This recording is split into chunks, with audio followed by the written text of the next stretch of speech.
Good afternoon, everyone. We're here for the Wednesday afternoon workshop, and it looks like it's pretty much the Public Works show today. So we'll just turn it over and get going. Sounds good. Thank you. Mike Moss, Public Services Director, along with Susan Eugenius, County Engineer. Savannah Clement, Deputy Director of Public Services. Sean Rui, Finance Manager, Public Works. we do have extra copies up front for anybody in the crowd. We're working first off of the Public Works budget review. So there's copies up here along with the 6-year plan if anybody wants to follow along. So commissioners, we gave you two packets or more than that, but two packets that actually have green on the front. One says budget review for facilities, which we'll do second today. The first one will be the Public Works budget review on roads.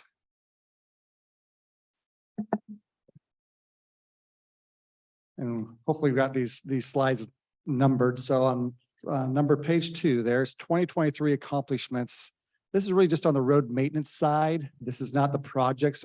Susan will go through the projects that we did in 2023, but just a quick overview of what we did on road maintenance. Overlay, which was through a contractor, I believe it was Lakeside Industries this year. We did over 13,000 tons of overlay and ground out about 14,000 yards. So we use overlay on certain areas that we don't use chip seal at. Striping miles, once again, a third-party contractor. We did a little over 400 miles of center line and 500 miles of edge line. And our road crews, by ditching, brushing, and mowing, we did about 3,000 miles of road maintenance this year. So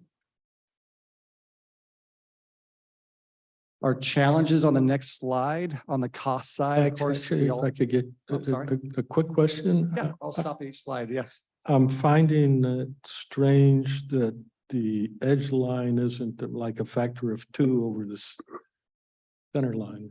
That is because we have edge line on each side, so it's edge line mile, it's not road mile. We Thank should have you. divided that number in half. I apologize. Good catch. As we're all dealing with on the next slide is fuel price increases, dealing with that in all our locations, with diesel and unleaded fuel prices being way up this year. Equipment costs, as you know, we've come to you guys in the past looking at different pieces of equipment and trying to get, first off, the availability, get in the queues early to make sure we can actually get that equipment, but also that how the prices increased tremendously over the last 3 or 4 years. One example would be our compactor at the landfill in 2019. I believe it was 1.2 million. And this last year we bought one was $1.7 million. So a $500,000 increase in just a few years for the compactor. So, and of course, construction costs across the board have increased. And on the purchasing side on challenges, of course, is the lead time. We're not used to having to order really early. Material and supply availability. Bid responses, that seems to be getting better. It seems like we're getting more and more bids coming in for our projects. People aren't quite as busy as they were, so we're getting more competition there. And change orders. And if staff wants to go a little more in detail on what our change order issues have been this last year. So I'll just kind of touch base on that. Some of the things that we've been seeing, these change order changes that are tied to increasing construction costs as well, or just maybe they seem more apparent than they have been previously. I think we see it a lot more with facilities than we do public works. I don't know if Susan, if you have anything else to add. We haven't had a significant amount this year in change orders. No, this year the North Pacific Avenue half bridge came in within 1% of the original bid.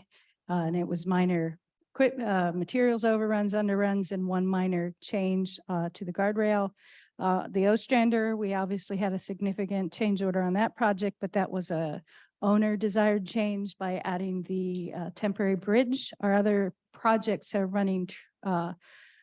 We haven't had any big geotech projects this year, so those tend to be the ones that hit us the most. 2 years ago when we did the last landfill liners, the last one, we had that big cost escalation because between the time they bid we awarded it, they made a change to a material and they ordered it, there was like a 20% escalation in that material.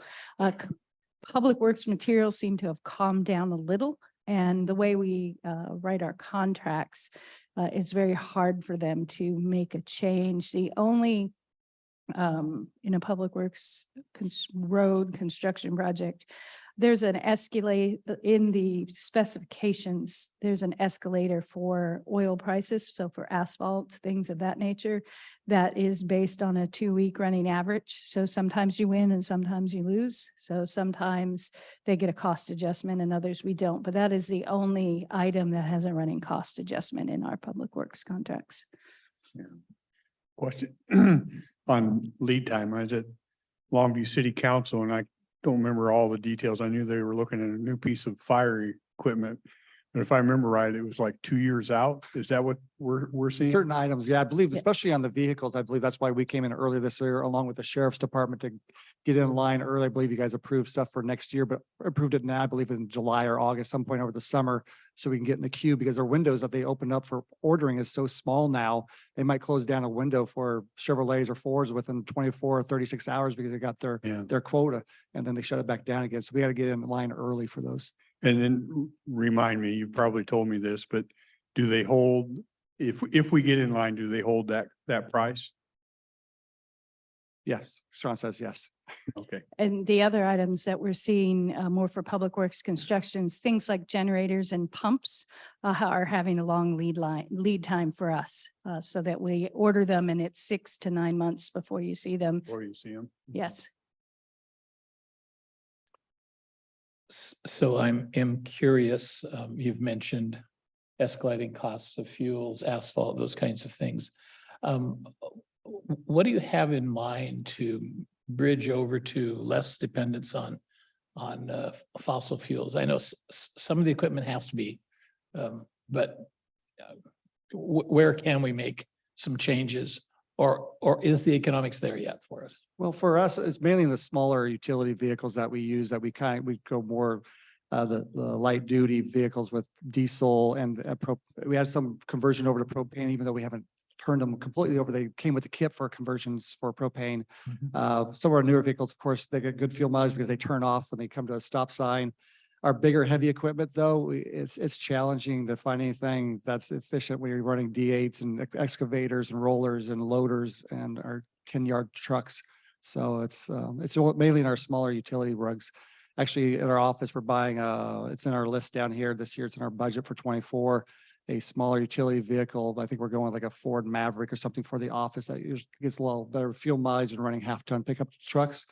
And actually, one of our road supervisors asked for a Maverick also, which gets probably almost a third of a half better than our regular half-ton pickup trucks for mileage. Thanks. The next slide is just looking ahead on 2024, 25. That's slide number 4. It's hard to read the numbers. Some are stuck in the pictures there. These are ongoing goals for us. Some of them like equipment training program, or, we have a lot of new people in public works in the road division, try to make sure we get a lot of cross training and making sure they get enough time on the equipment so they can move up the ladder or be available during an emergency. Savannah's worked with you guys in the accounting and finance software that got approved, I believe, 2 weeks ago.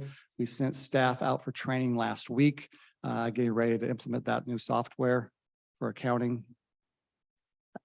We've had a few new supervisors at locations, including the landfill and 2 of our road shops. So we've sent them off to some training and try and do a lot of stuff in-house with them, training with other supervisors that do really well at their jobs.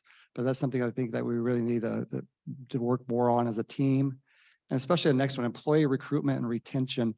We lose employees just like other departments in this county do to other agencies in town, cities, PUD, try to make the quality of work life better here for at the county to make sure we retain these people. We put a lot of time training them, getting them up on certifications, CDL training, whatever it may be, and you'll lose them 1 or 2 years down the road. We're trying to do what we can in house to make sure this is a great place for them to work and stay with us.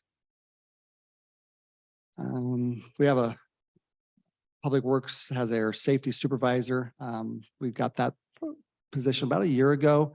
doing really well. We want to continue the development in that division since we're so active on the road systems and during, emergency events. We want to make sure we're safe out there with not just our crews, but the citizens. And the last time, what we mentioned earlier, just we have no personnel requests this year, the status quo. There's been a lot of changes in our department the last couple of years, as you know, with different departments coming under the fold of Public Works, including facilities, maintenance, purchasing. Parks came back a couple of years ago, so no new changes from our office on that side. So we're going with what we've got. And any questions before we move on to the 2023 road projects, which Susan's going to go through some of the major projects that we did this year? All right, so this is the fun stuff. This is what we've done. So in 2022, we started that North Pacific Avenue North half bridge replacement, and we finished that up this spring. That was a over $3.5 million project that was partially funded through STP bridge money. And that is federal money with a 20% match. And just a reminder for those who might not be familiar, the half bridge is where Pacific Avenue goes over the BNSF main line, Yes. over its tunnel entrance. Yes, and it was a half bridge because it was half in the embankment. So now it's a full bridge, so we're going to have to change the name. One of our ongoing projects this year is the Ostrander Road culvert replacement. That was originally a triple box culvert. It's now going to be a single span bridge. This is a fish barrier removal board project. The estimated cost, seeing nothing changing out there, is $3.2 million. That's engineering and construction. That had an 85% grant from the Brian Abbott Fish Barrier Removal Board. Our next project was done by our Public Works crew. It's the Kalama River Road culvert replacement at milepost 2.37. As you can see in the pictures, it's quite a bit deeper than our crew usually does. So this is a project we would usually contract out, but without doing chip seal this summer, they had additional time. So we rented a coffin box and they went ahead and installed it on their own. So it was a very successful project, gave them something different to do. And it came in, including engineering, at $125,000. And if we had went out to the public, it would have been more like a $200,000 project for engineering and construction. This was not a fish bearing stream, so the old fashioned style of closed culverts was used. Yes, this one was not. The other one on Kalama River Road that we did not get done is on a fish bearing stream. So the other project we wanted to highlight from this year is also ongoing. It's the Abernathy Creek Bridge #2 painting. They have removed all of the old paint. The primer is down and they're getting ready to paint. And we're estimating that total project cost to be about $300,000.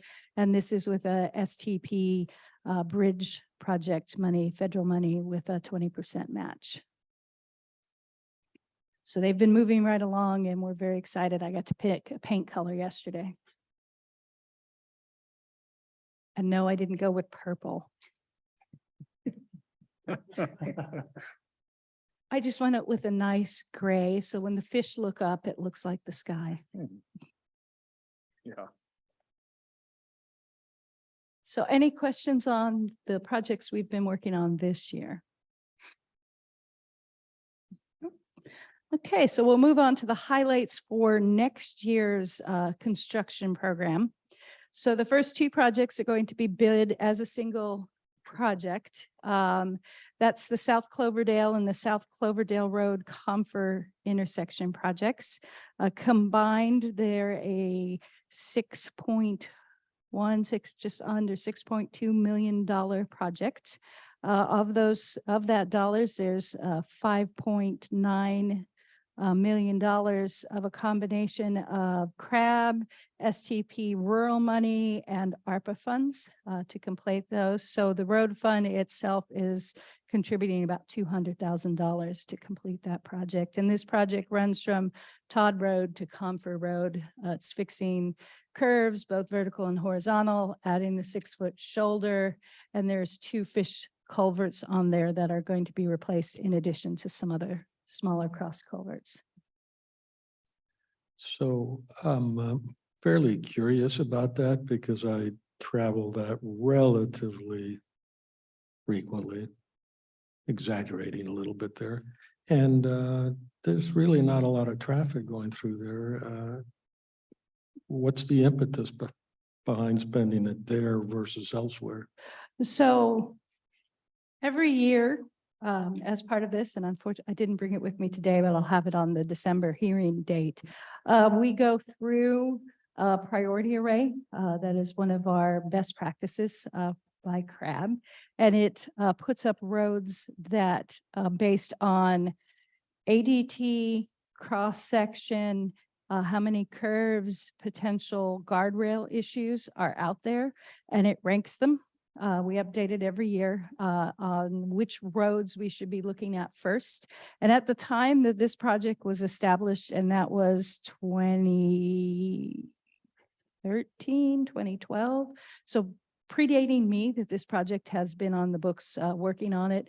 This was one of the higher priority projects. I think they were also looking at that time, the development creeping more out of Kalama in the neighborhoods like, oh, what is that name of the neighborhood that's in ours, that's to the west of this? That is a more suburban neighborhood with smaller lots and sidewalks. I think at the time that this was thought that that neighborhood would be creeping out, that type of development would be going out. Is that around Dave's View? No, it's closer in than Dave's View. There's one that is more of a suburban with sidewalks, curb and gutter, but it's not in the city of Kalama. If you're heading towards Kalama, it's on your left. So, Oh, the one that overlooks the freeway? yes. That's a pretty big development. What did, But thank you. Stone Forest. but that's nowhere near this road.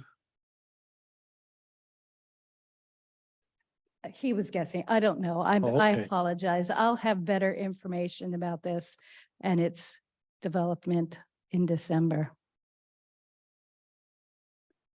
So the next project was one that we deferred from this year. It's the Eric Creek culvert on Abernathy Creek Road. The status of that is all of our right-of-way is sitting at WashDOT waiting to be certified. Once that's certified, you guys have already signed the local agency agreement, and we will get that out to bid, so it will go in the ground next year.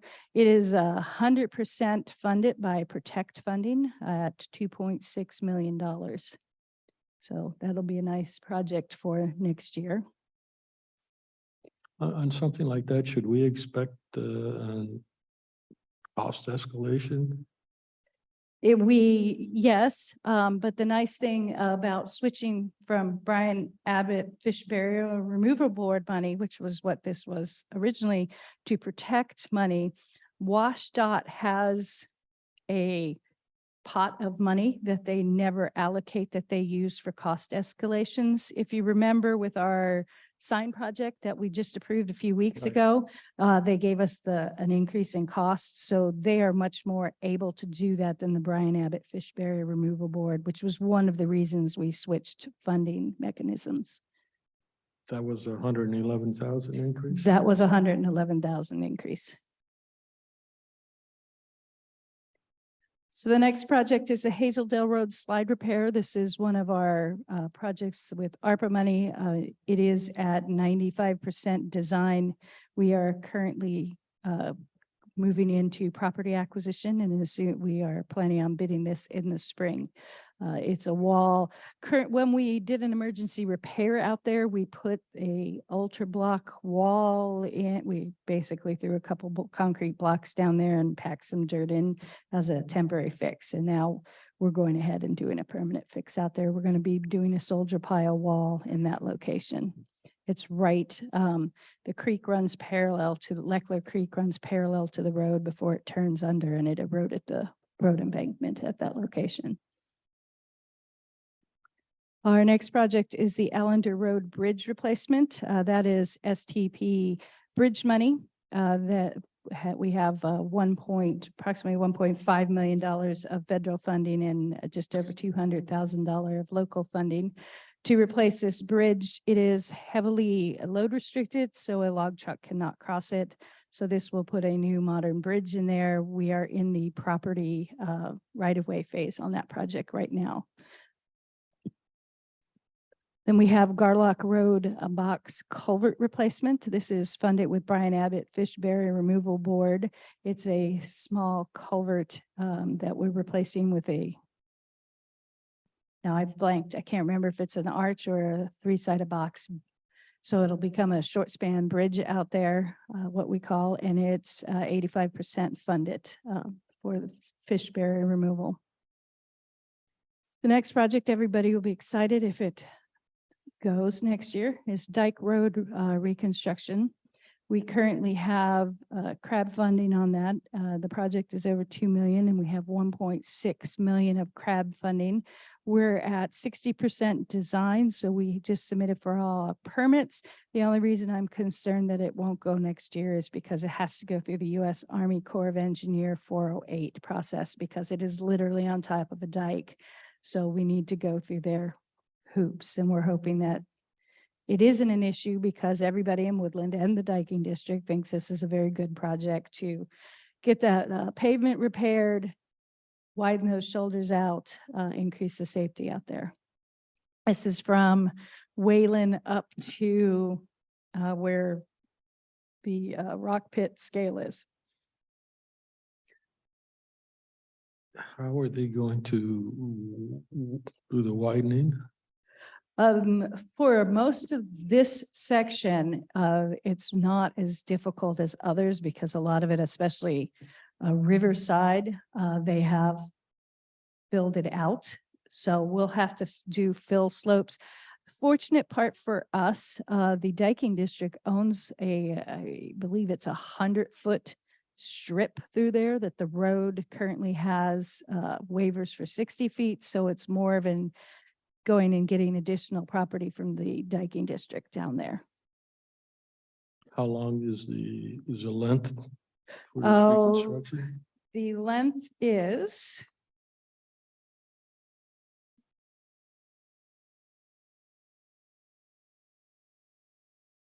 about 2.3 miles.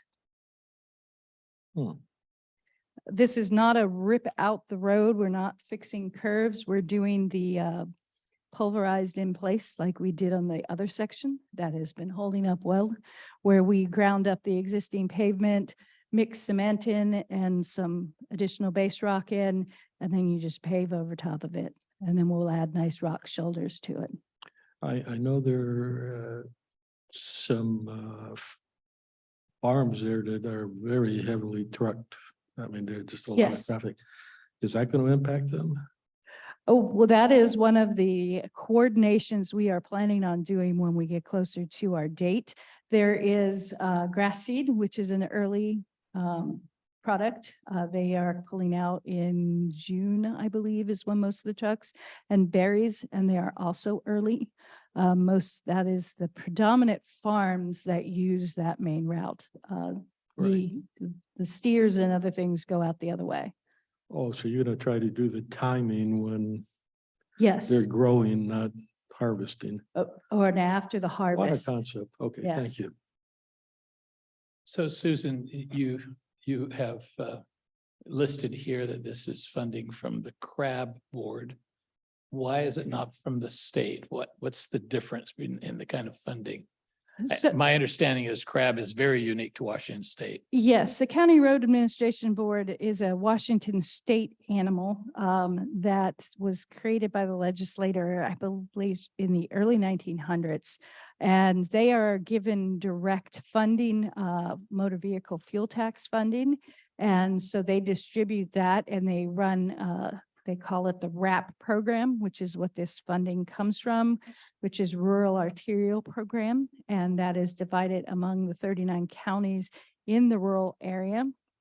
And so that money, instead of having the federal tags, federal strings on it, have the much lighter state strings, so that you're going through your local SEPA, you're not going through NEPA, you're doing your local historical, not the whole federal program. We still have to do local historical and tribe consultations that are state regulations, but you don't have some of the Buy American and some of the other strings that the federal dollars have. Although its funding comes from the state of Washington, the board itself, as the name indicates, is made up of county officials, not Yes. state bureaucrats. So that's why there's an emphasis for more rural road Mhm. improvements, where the population isn't. And typically in Washington states, wherever the population is where most of the money is spent. So again, this is a unique feature that we're able to take advantage of in our more rural areas. It is, unfortunately, they have been able to maintain that status and keep lobbying that they don't take their money and help increase it for the counties. So then the next project for 2024 is another Hazeldale Road Bank stabilization. That is a smaller project that will be done all county funds and probably done with the county workforce. It's a kind of placing rock buttress. And the final project is a West Side Highway slide repair with ARPA funds. That's a little bigger project than the Hazeldale Road and will depend this summer on how busy our road crews are, if this is going to be. This is a rock that has slid down onto the road, so we'd be building up and potentially a small ultra block wall, so we don't have to acquire any additional right of way. Is this the same area where the road itself is sometimes slips? No, this is north of Castle Rock.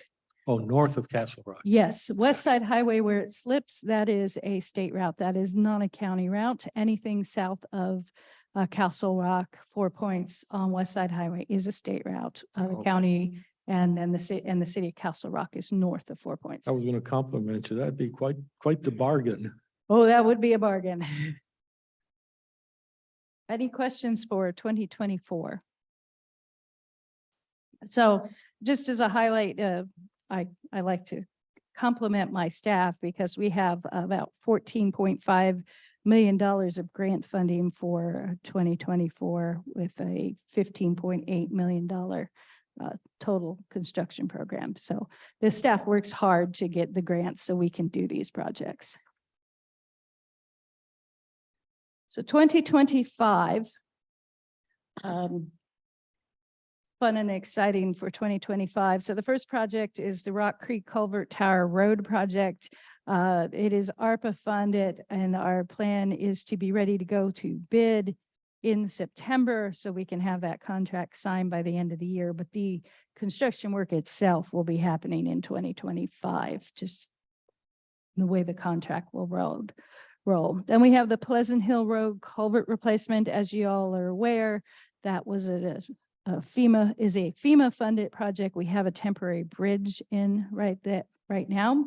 Our consultant is doing work. They've been out and drilled. They're trying to get us to the 50% design phase so we can start submitting for permits and making sure that we don't have to obtain any right of way. And the plan is because we are smack in between WashDOT and BNSF, our permanent work will be in our current footprint, but if we need any temporary, we're going to go the way of WashDOT. So Stay away from the railroad. Stay away from the railroad because I don't want to be talking about this 5 years from now. I know they delayed your Pacific Avenue Yes. many times. Then we have Rose Valley Road culvert at milepost 7.72. If you remember from that January storm in, is that 22 or 21? 22. In 22, when we had all that damage from the heavy snow with the big rain afterwards, the end of this culvert was blown off. We're funded through FEMA to do a temporary repair. It is on the functional classification, so the permanent repair is being funded through the ER funds, emergency response funds from the state at $1.3 million of state funding with about 250,000 of local money. The agreement, I believe we just signed that one with the state. It took us this long to get their agreement. Just recently, we are working on the RFQ to get the consultant on board because they won't let us use our as needed. And we will be moving this project forward and hoping to get this done for the citizens out there. Then the next, Can you handle an obnoxious question? of course. Good. That item 12, the one about which you were just speaking, emergency tends to tell me it should be a short span of time. And we've been working on it 2.5 years, maybe. Yes, and it's because of, so we did the temporary repair. Otherwise, that road would have fallen in.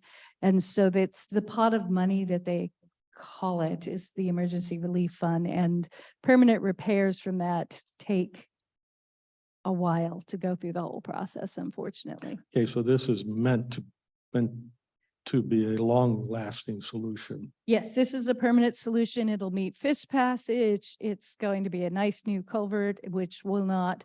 So I stood out there when the culvert blew out and it sounded like a train, and the pressure of the water was coming out like a fire hose. So it's an undersized culvert. We're going to upsize it so we won't have these issues in the future. It's quite deep. Well, it's not quite deep, but it's deep. So it's a big, relatively deep culvert, and it's not very far from the Cowweeman. I mean, you can stand on the road and see the Cowweeman River from here. So Okay, thank you. So then we have Bates Road Embankment and Italian Creek Culvert. Those are also from that same emergency. Bates Road, the shoulder is being eaten out, and Italian Creek Culvert, this is on top of Italian Creek, just beyond Greenwood. So it's in the normal width road, not the narrow width road. So the culvert completely flooded the road, and the end sections failed and the embankment was eaten out. So this will be a replacement of that culvert to be able to pass a normal storm event. This is a permanent fix funded by FEMA. And the good news on these two projects, because of the timing of when the disaster occurred, FEMA is paying 90% instead of its normal 75. So the state's picking up 5 and the county's picking up 5%. Then we have another West Side Highway repair. This is also a small slide that we need to go out and do some work on. That is all local dollars. And the next project is Rose Valley Road culvert replacements about milepost 11.8. There's dual culverts out there that plug and flood the road. We applied for, after this South Cloverdale project, we have a big need with culvert replacements. So the last round of RAP funding, we applied for culverts instead of doing a road alignment project. So this is one of the projects we applied for. It does not score well for fish barrier because it's not a fish barrier, but it's a need for us that's a part of road that floods quite frequently, and we just want to get it taken care of.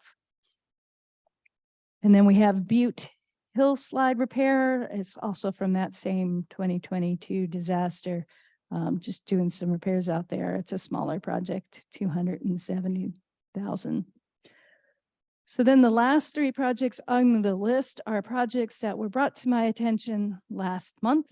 So we have three locations where we're having some issues. So we have Allender Road. Allender seems to be my theme this year. Allender Road repair. So it's beyond these bridges. The roadway is being eaten away. If you turn beyond this page into the emergence projects, you can see the picture of it where the, oh, they're in a different order. So slide 11 shows a picture of the edge of the road where you can see the dramatic cracks developing, and that is asphalt, and it is dropped off, completely undermined. There's a creek down at the bottom of that. I believe it's Stillwater Creek out there at the bottom of that embankment. So we've actually been talking to Fish and Wildlife, and they've been receptive to our ideas on how to go out and fix it. So we're working on getting that permitting in 24 and being out there in 25 to fix it. The roadway is about 3/4 or 1.5 lanes in this section. As you can see, we've put delineators out there so people will not go off the edge.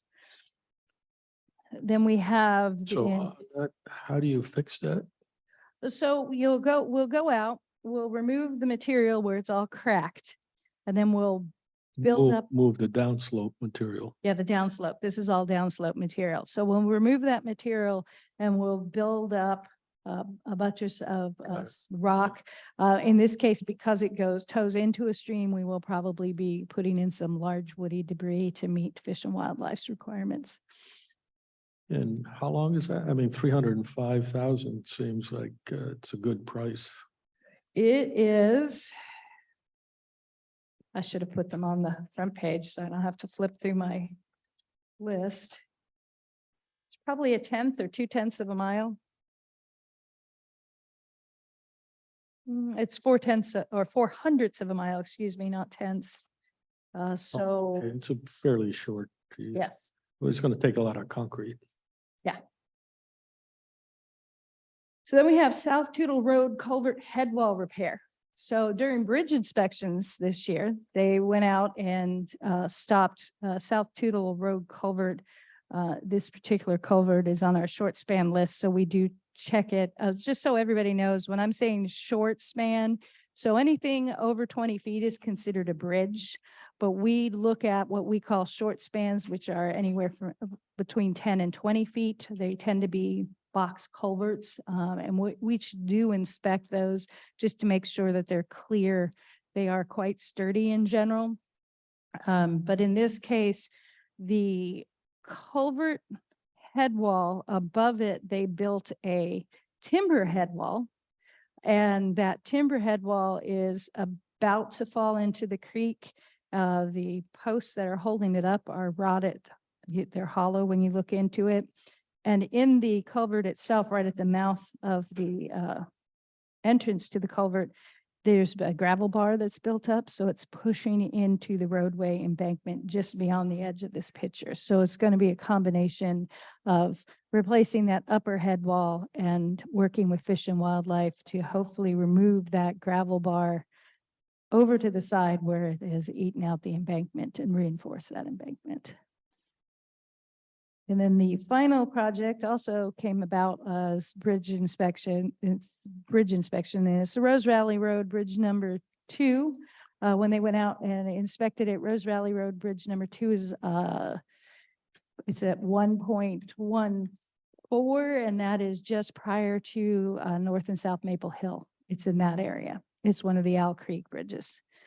So when they went out and inspected, the creek has moved to one side of the bridge and is eating out that side, and there's a big gravel bar on the other. So we're working on a scour repair on that for about $260,000 is our rough estimate with our first look. So Susan, I have just a couple of questions that actually deal with projects inside my district, which aren't covered on any of these projects. One is Fiber Way that obviously goes into the old fiber mill. Mhm. They're building the new box plant as part of their review process, have they done a traffic study to see what the impact of that new facility is going to be on the fiberway that's in the county? So the box plant, I'm That's where all the new Yes. construction is. I'm, right? I'm looking back in my memory, trying to remember if when they went through the SEPA process, if a traffic study was required. That's where it would have been required during the SEPA process. They should have done a traffic study. I know this has been in the build up to it has been a couple years. So I believe they did a traffic study. I thought you were going to ask me about the bridge and the approach, which is one of my projects on the list in further out years. Well, that of course is in collaboration with the port, right? As they expand their railroad, there's going to be some changes in that overpass. No, the Fiberway Bridge, they have no plans on changing that overpass. They are working on the International Way, creating an overpass there. What we're looking at is there's some issues out on the Fiberway, the approaches and some deck issues. So that is included in our one of our further out projects, but it'll probably be moved forward at our next bridge call. So this past bridge call, you guys probably haven't heard yet, 2 weeks ago? About 2 weeks ago they put out the awards for the last bridge program call, and the county was awarded $7.2 million to replace the bridge on Old Highway 99 that goes over Owl Creek. So that's in between Unique RV and Rose Valley Road in the section that we own. And that is 100% reimbursable if we can obligate construction by 2026, September 2026. So you guys will see us working fast and furious. Once we adopt our 6-year plan, you will see all those things running fast because we're going to push that project hard so we can get that 100%. That's nice. It's Owl I know. Creek. It's not in. It's not in your district. And to Let be me honest, It's in most of my constituents don't pay the road tax because they're within the city limits. So I get it. There was some construction going on this summer out on 46th, which is one of those streets that goes back and forth between the city and the county. I don't see it listed. This was something that we just assigned over to the city because they're the lead on that, or? So it is a city project, and all of but 100 feet, I believe it's 100 feet is within the city. Oh, that's when Mike's out mowing the lawn there, a little right away, right? Okay. All right. Thank you. Appreciate that. You're welcome. Just because sometimes I get questions, and I know this is a longer process, but the replacement bridge in Tower Road. So that is the Rock Creek Culvert. Oh, Bridge. that's the Rock Creek. Okay. Yeah, it's Rock Creek Culvert on Tower Road, and that is, we're working on the final design, and the goal is September bid next year, so that we'll be under construction in 25. Because they're out of the water, they may be able to start it early in the year. It's when we built the temp, we built the abutments so that The we could abutments just. for it. I know, I remember you're dealing with a lot of agencies, so it seemed like this is going to be longer. So this is actually better news. Yeah. And were we successful at getting some funding? I think originally it was not declared an emergency, so it 100% comes locally, but I know you've been working on some other options. I am working on an option. We have the potential for $2 million from the Department of Commerce. And I am working with the engineer whose project it is and myself. We're working on getting that paperwork together so we can get that grant obligated. And then once we get the final estimate or a closer estimate from the engineer, we will potentially be turning some of that ARPA money back. So. So I have a few questions that how should I interpret the priority number? Like if I were in 2026 now and I look back, will I know that things were completed in priority or were begun in priority order? That is always the goal, but I will tell you that priority number 20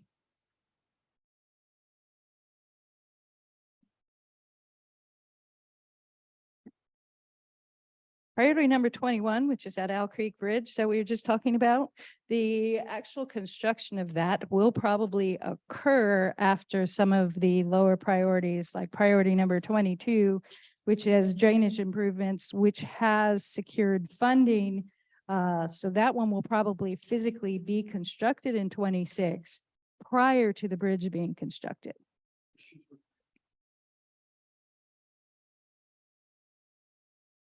So in Ah. this, you can see, this has all 85 road projects on my 6-year plan. That probably answers most of my other questions. So pursuing this, this is your best guess at what we can get done in 24 and 25. Yes, And historically, how successful have we been? some years I'm 25%, other years we're 75, 80%. Okay, so probably a good guess is half of these will get done. Yes. Okay. I- Thank I you. expect the percentage will continue to be at the higher range because our grandchildren are currently paying for a lot of the infrastructure bill passed by Congress. You know, Yes, that's all deficit spending. So there's a lot of money in the pipeline, so to speak. yes. And that is, actually, I'm setting up a meeting next week. So things that you don't see on here, we have applied for a NOAA culvert, fish barrier passage removal, on Hazeldale Road, 2 culverts on Leckler Creek. We have applied for federal protect fund, so it's not the pass through the state. So their emphasis is on resiliency. So we've applied for a grant for the culverts on Fish Pond Duncan that we've talked about before. So we've got those we've applied for. Right now, the grants that are open are the building resilience infrastructure within communities, which is a FEMA program that we're going to be looking at, trying to decide what project we're going to apply for. There's the Brian Abbott fish barrier removal that is open. And we have projects that we're trying to decide if we're going to apply through Brian Abbott Fish Barrier Removal Board, or if we're going to go with the next local call for protect, because their emphasis is on fish barrier removal. So we've got those 2 coming up. And then there's the federal USDOT culvert replacement project that is also open right now. So the staff and I are going to sit down, talk about those projects. We also have upcoming, the next STP rural funding is coming out.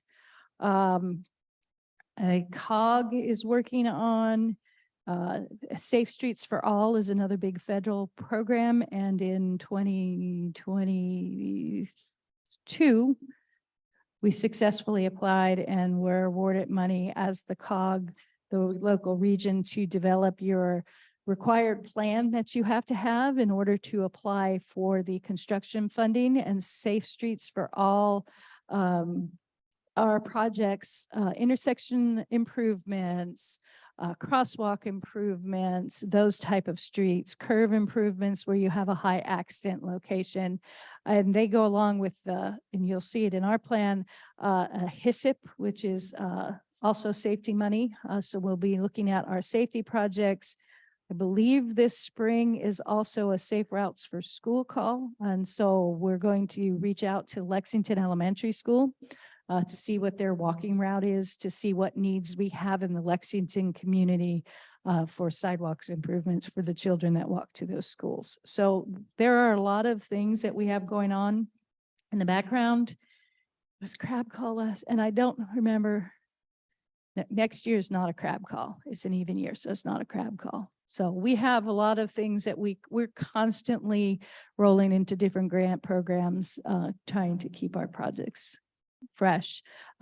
We do have a newer engineer that we're working with, which is exciting for us, and he's coming up to speed on how to do these projects. The 2 road engineers that have been with the county for a long time are helping him learn the process, which is a good thing. Teaching, reviewing the work, this is the next step you have to do in the grants or applying for WashDOT. So it is kind of an exciting time for us. So I can't help but ask, in your copious spare time, or are you going to do the swim of the English Channel or the climbing of Mount Everest? I'm more likely to swim. I don't like heights. I prefer to be in the water. That's probably a wise choice. So, Susan, I know later on in the budgeting processes, we'll be looking at reserve funds and monies that's set aside. And you've identified a pretty important list that will require local matches for which Mhm. we expect to have enough reserves saved up. I haven't looked at the current budget figures for how much is collected for the road fund. But I know that there have been some years when the reserve reached 100%. Obviously more than we've ever spent. So I know that I think our goal has been right around $6 million or so, which I think we all agree that was a good target. Our own policy requires a 1 month expense reserve, and the ideal is 2 months, which is about a 16% reserve set aside. So as I look at these figures, it still seems the projects you're doing is not using up the other gap. We have some extra capacity, and the only reason I'm bringing that up is you shared with us that this summer, the decision was made not to do the chip sealing, which would be a construction type activity. And I don't remember skipping a year for chip sealing. So is there something unique about this year, or you had other priorities? So this year we made that decision because we thought we would get a couple of these 24 projects off the ground this year. And we have, and it's a cash flow issue that makes Sean very nervous. And if you flip in your packet to slide 13, it shows what our cash flow issue is, and that every year, late September, we bottom out because the nature of construction work is we get our money in April. We're working like crazy through the summer. So our biggest payouts are July, August, September, and October. Second half taxes come in October, and Sean goes, how much money are you spending this month? Because us, like the Ostrander, the last pay estimate I signed for Ostrander Road was $900,000. So we do big withdrawals. And then in the winter, we like to make sure we have money because an emergency can cost us anywhere from $20,000 in overtime to millions of dollars just in the emergency repairs that we have to float. Good, thank you. And you had talked about that before, and I'd forgot about that cash flow problem, and that's. Yes. And looking at the chart, it may not really show a cash flow issue in the last few years and, in September, October, because it does, we say bottom out, but that's closer to $5 or $6 million. But Sean, looking in the future of what our increased costs are, and especially in 2024, what's the lowest dollar figure do we have in the cash flow? Yeah, so in September of 2024, looking at cash flows moving forward, we, based upon our estimates of what projects we will be doing at that time, we think we'll be down around the $3 million mark for 2024. Now, of course, we'll collect taxes in October, get reimbursements in our grants, usually 2 to 5 months after the activity's been we'll get reimbursed from the grant. And so we'll see our cash bounce back up after that. Yeah, this is an interesting discussion. I sounds to me like your float is a little on the lean side, and that's why you're nervous. Mhm. And this is assuming we do all projects. We may have a right-of-way issue that bumps it out a year. We might have a 408 certification that bumps it out another year. But we want to make the assumption and be safe throughout the entire budget period. If I asked you over a typical year, for a typical project, what is the delay before you get paid? That's one factor.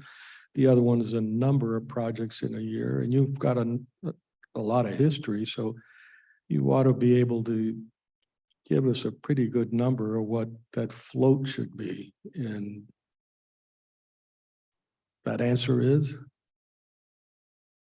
With our current projects being around the $15 million mark, the $7 million float that we anticipate to see at the end of 25 would be appropriate.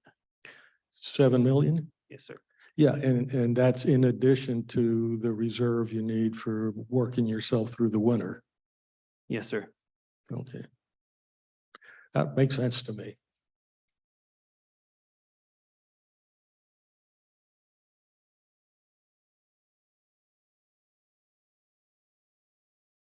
So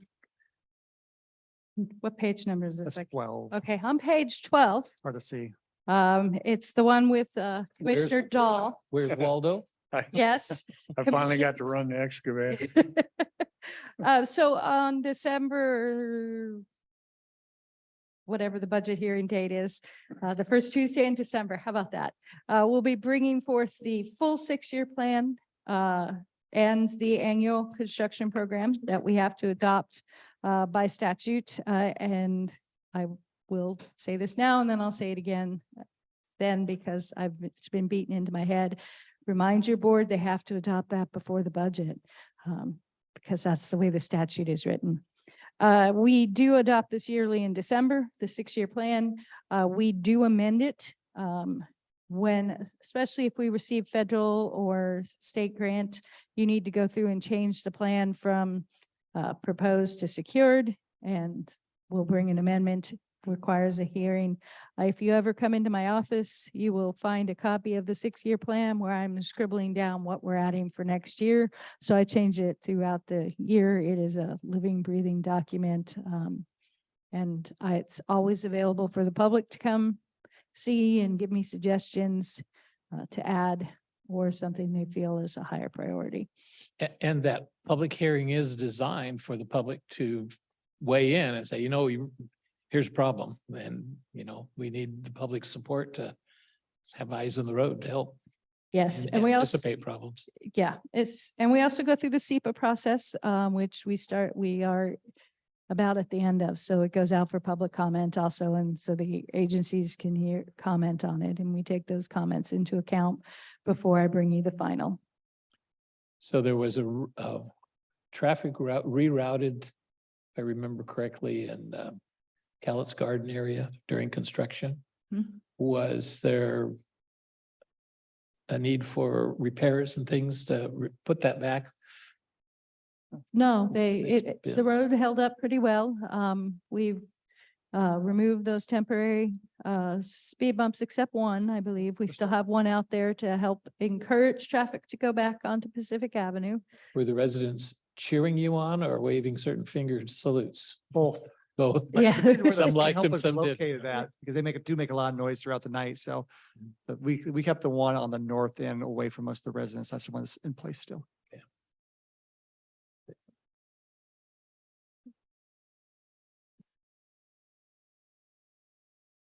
All right.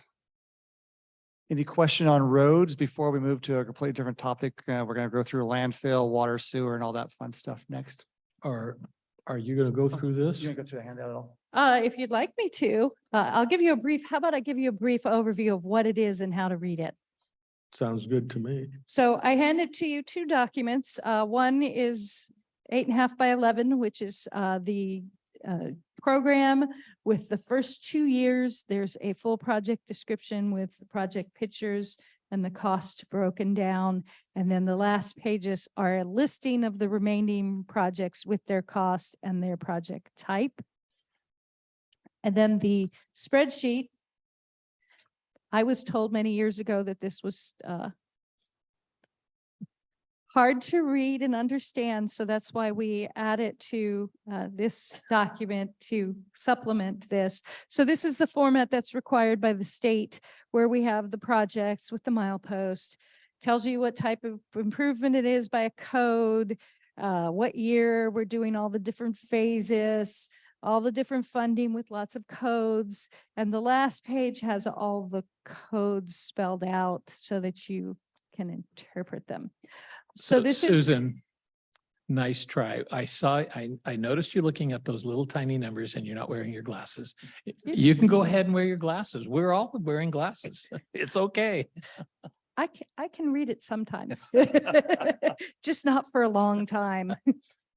A slight digression or offshoot to this is, so you submit this to the state Yes. and can you give me a sense on how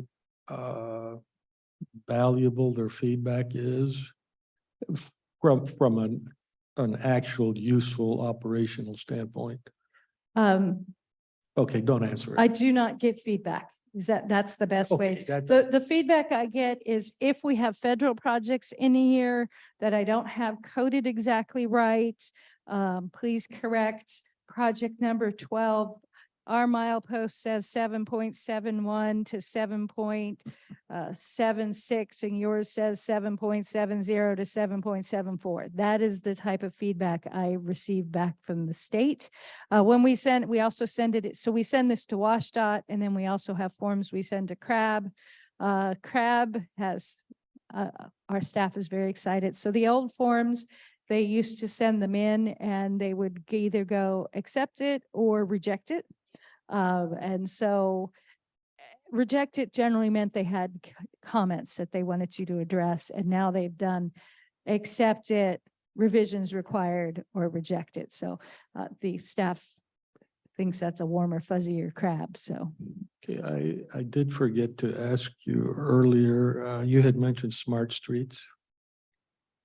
smart streets. Yeah, We do not have a smart street ordinance. If that is something you guys would like me to look at, smart streets is one of the newer things, and it's especially prevalent in the cities, right. where it's a holistic look at transportation, just not at vehicles. And so there's ordinances that are adopted, and then they can, then they qualify for money for Transportation Improvement Board. In general, in the past, the county hasn't applied for Transportation Improvement Board because they tend to be more urban projects versus rural. As it moves up the list, I'm waiting for the city to finish. This will make Commissioner Weber happy. We will be looking at continuing the Columbia Heights down to Lone Oak project, and that would be a area that you would be looking at the smart streets and putting in sidewalks and bike lanes and a more urban look. We have not looked at adopting a smart street ordinance. I know, pretty sure Longview and Kelso both have, but the other cities in the county have not. Yeah, reason I ask is I'm a bicyclist, as you know, or used to be do a lot of bicycling, and this is not a bicycle friendly place. No. But as we develop or if we expand new roads or further them and so forth, I hope you have in mind adding enough shoulder space. And I know it costs a little bit more to start with, but it's not like redoing an extant road there and having to buy more land and all that kind of stuff. No, it is something that we look at, such as South Cloverdale, we're putting in the 6-foot shoulders. So on our arterials and collectors, we put in the wider shoulders to accommodate bicycles and pedestrians, because I live out in Rose Valley, and I'm surprised at the number of people who walk out there around the school and the store and in that area. So if we had wider shoulders out there, it would help accommodate that type of transportation for people. Okay, thank you. On this type of thing, I know the cities do it too, right? Yes, Do they ever collaborate with you? I mean, is there like, they see something on here, well, that's close to our project over here, maybe I should do that. I don't know if they do or not. a little, so COG, as part of the Metropolitan planning organization and the Rural Transportation Planning Organization. There are monthly meetings that are actually held in our Public Works building that's a Transportation Advisory Committee. So all of the Public Works directors, county engineers, city engineers are invited, in addition to WashDOT's generally there. ODOT generally does not come because we're a strange organization. It includes Rainier. So we do sit and talk. So the STP rural money and the STP urban money, it is decided on by that body who's receiving the grants. So that is a monthly meeting I attend. I believe they're the first Thursday of the month, that in the afternoon, that we sit around a table and talk. I just sitting at the city council meetings, I hear them working on this, and there's only been one, Woodland, that asked for a copy of what we were doing, so. So when we adopt this in December, one of our automatic things is we send it out to our neighboring cities. We send it out to PUD and anybody. So they do have it. Yeah, so they know what projects we have coming up. So someone like PUD, CenturyLink, anybody who has water or sewer within our roads can look at it and go, oh no, they're going to do this project and they're going to make me move. So they can start their planning. Gotcha. So one major snafu was in the development of the roadways and access to Lexington School. There are huge power poles right in the middle of the road, Mhm. right in the middle of the road. And they used to have a median strip that connected all of them nicely, but with all that traffic, 1,000-student school, you know, they've taken out the median strips and kind of put little barriers to try, but that's crazy. It's Yeah, and that's an old platted neighborhood, and when they developed that neighborhood, instead of putting those power poles off to one side, they put them down the center because the developer could get more lots that way. And when it was put in, it was approved that way. Those are transmission lines. They were there first. So they're not something that we can say, hey, PUD, you need to move them. They might even be BPA lines. I'm not 100% sure, but they are main transmission lines. but they might eventually qualify for safety, some kind of Yes. safety funding. You know, the River City Transit bus goes by them because they have a stop at Lexington School. So it's a problem waiting to happen. Yes, and one of the main reasons the medians were taken out is because the buses could not have gotten through there. And remember, we had to go through and set no parking zones in there so that people could get, the buses could get in and out of the driveways. So it was an issue out there. So I have a sequitur question to maybe the chairman's question, and then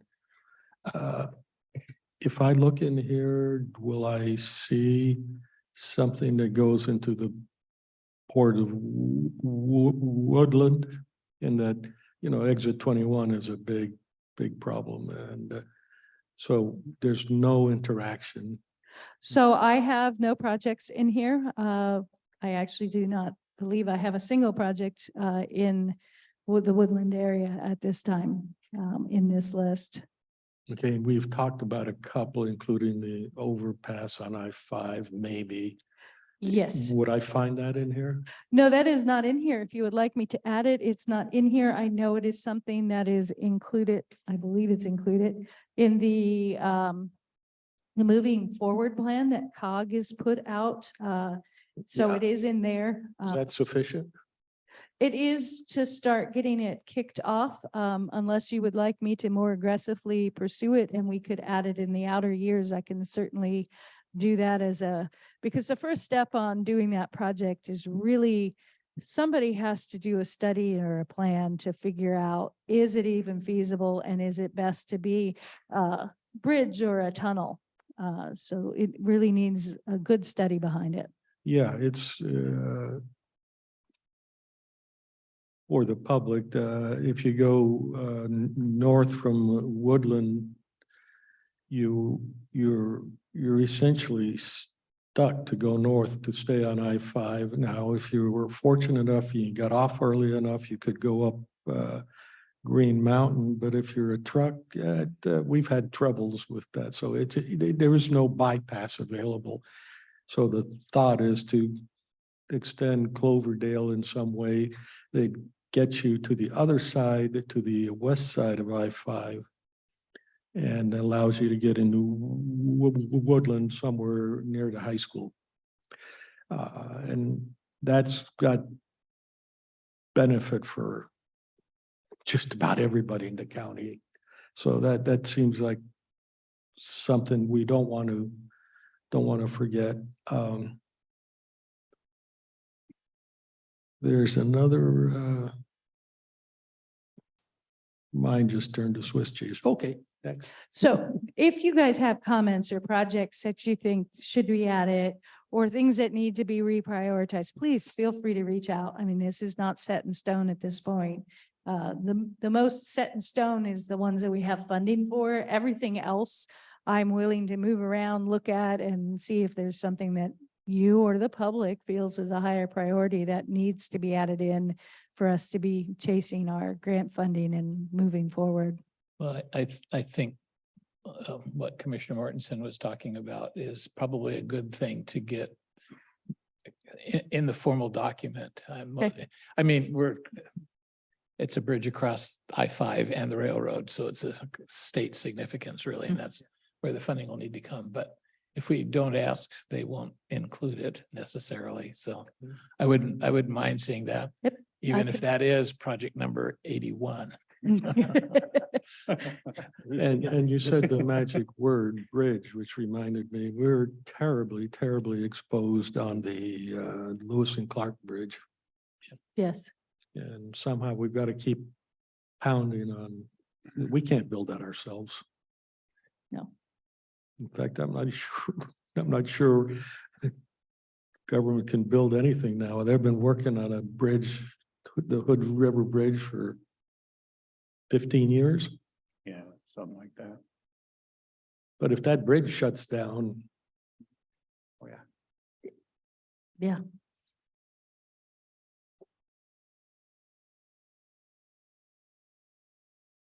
All right, we'll move on from roads. We have some miscellaneous departments, and I would say miscellaneous as in they're small. The next one on slide 15 is the landfill. Give you an update from our tonnage and revenues from the last 2 years. We're looking at estimating this year be about the same as last year, a little over right around 800,000 tons, and that's where we ended up 2022 at. With that tons though, we went up a couple $1 million in sales for about the same amount of tons. So of course, as we've been working with you guys on new contracts, getting better MSW there, getting higher dollar amount contracts from outside this county to help fund that that operations up there. So same as tonnage with a couple $1 million more in sales. And the big expenditure for us, we put away money, of course, for closure costs, but the $7 million lease payment that we're looking at, I believe the next 2 years being at $7.5 million lease payment. yeah, did we do 7.5 in 23? I think we went up there. We did 7. We did 7 and 23, and then the next 2 years, I believe, are scheduled at 7.5. What was $750,000? Oh, yeah, that's why, there, you're right, there was a, yeah. We should add a little number there. What was that for? It's amazing how, Conservation District. Yeah. That's what it was, yeah. I forgot about that. And the next slide, looking ahead for the next 2 years, some major expenses we're looking at is a D8 dozer. We're looking at hopefully a $1.3 million expenditure there. Cell 10, we're in cell 9 now, cell 10 development design. I think that's going to be, what is that, 25 or 26, actually construction season. I think we'll be doing earthwork in 25 with Liner in liner in 26. 26. Okay. That's going to cost, according to Susan this morning, looking at development and engineering costs, is about $800,000, maybe up to $1 million to design that next cell. That's why we put money away each year in these funds to get ready for the next cell development. Right now, we're lasting about 4 years per cell, depending on the size, but that's been our average lately. Leachate pond design, I believe, is that for the third leachate pond, or is that for looking at the ones we currently have? That's for currently upgrading the flow and the air in the ponds to make sure we're meeting environmental requirements. of the leachate. I know our plans do show a third leachate pond at some point down the road where we're gonna need that capacity. So I didn't know if this was for that design or not. No, this is to maintain our compliance with our discharge permit to Turwa. We are, our leachate has changed. The original cells were not MSW, so that some of the our concentration of leachate has changed. So we're approaching the limits on our permit. So we're working with Turwa right now, who is doing a headwork study to determine their limits and seeing what, if anything, we need to do in our leachate ponds to be able to meet their new limits. And the reason you're adding a leachate pond? That'll be down the road for capacity. As we build cells out, we're gonna need more capacity up there for our leachate. Right now, we have 2 ponds at 2.5 million gallons each, and I think the third pond on the plans is quite a bit larger than that, 8 million gallons. So you're thinking as a number of cells grow, you're just going to continue to grow the leachate? Yes. Yeah. And it might help us with our BOD and other issues we have by maybe, how do we utilize those ponds? For maybe one is a holding pond, so stuff settles out before it moves to the next pond. So yes, as you close off the cells, they do produce less leachate. So we're on the upward leg of the leachate production, and then we'll max out probably somewhere around the last cells. And then once everything's covered up, we'll start decreasing in leachate. But the ponds we currently have, as we build out, will not be able to take the leachate that's tailing off in the old cells and what's coming in from the newer cells.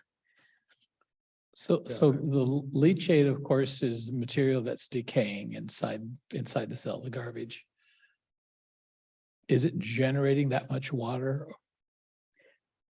Yes, So you're going to be able to have another 800 million gallons taken out of the watershed to handle the leachate? so it's not directly coming from the watershed. There is a portion of it that comes when it rains on the surface before it's covered. So you take whatever the annual rainfall is by that surface area, that filters through the waste. But then you also have to think about all the things that we throw away that are wet. All your fruit has liquid in it. Anything else like that has liquid in it, and it trickles down through the waste and eventually becomes leachate. We do work consciously to cover our cells as quickly as possible with tarps so that we, in the winter, I believe, what is it, an acre? 5 acres, excuse me, 5 acres of surface that's open for the weather, to the weather. So you'll have 5 acres that is open collecting rain that goes in through the waste in the winter time. And that is the wet. And then in the summer, we're open to 10, I believe, because that gives you better area for compaction. But as soon as the rainy weather is, we tarp more. And when you tarp, it runs off the surface and is directed into stormwater because it never touches the waste, so it's not contaminated. So it's not closed off, but it's running to stormwater, not into the waste. So we're still using the very absorbent auto fluff for cover. We do use ASR for daily cover, correct? It's just when you talk about 800 million, a huge pond. Well, it's actually 8 million. 8 Yeah, million. Yes, yeah, not 800. Yeah, zero We here. currently zero have there, 5, yeah. but 8, yes. Yeah. Because one of the other lingering challenges we hear about from our constituents in Silver Lake is the water quality of Silver Lake changing. And you can't help but think that the bigger ponds you put up there for dealing with leachate means less water that's going to make it down into the lake under natural processes. You don't convert the leachate, of course, but I remember when we were investigating a different management system for the landfill, I visited a landfill that was about the same capacity as ours. And they were explaining how dramatically more wet, more leachate we were producing because of the that annual cover, which just sucks in the water. And they had significantly less in the amount of leachate that was coming out of their landfill. Because they didn't use the ASR. They used, an impervious rubber tarp, much more expensive. But I'm just worried that we may underestimate the impact it might have with the water that's supposed to be flowing down Sucker Creek to Silver Lake. So I just want to clarify that during the wet season, the only area that would be open with the ASR visible or available to the water is the 5 acres. The other 90 acres is covered in a scrim tarp, also similar to a pond liner. And so all that water does not go through the landfill. It processes off as stormwater and goes into Sucker Creek down into the watershed itself.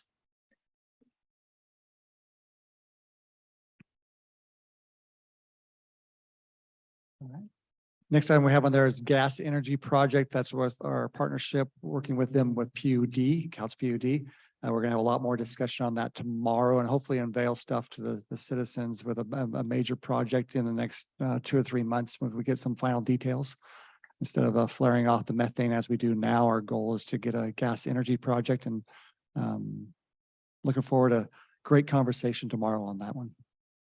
I was attending the Kelso Longview Chamber of Commerce Board meeting yesterday, and PUD Commissioner was talking about how excited they are to partner with us on converting the methane.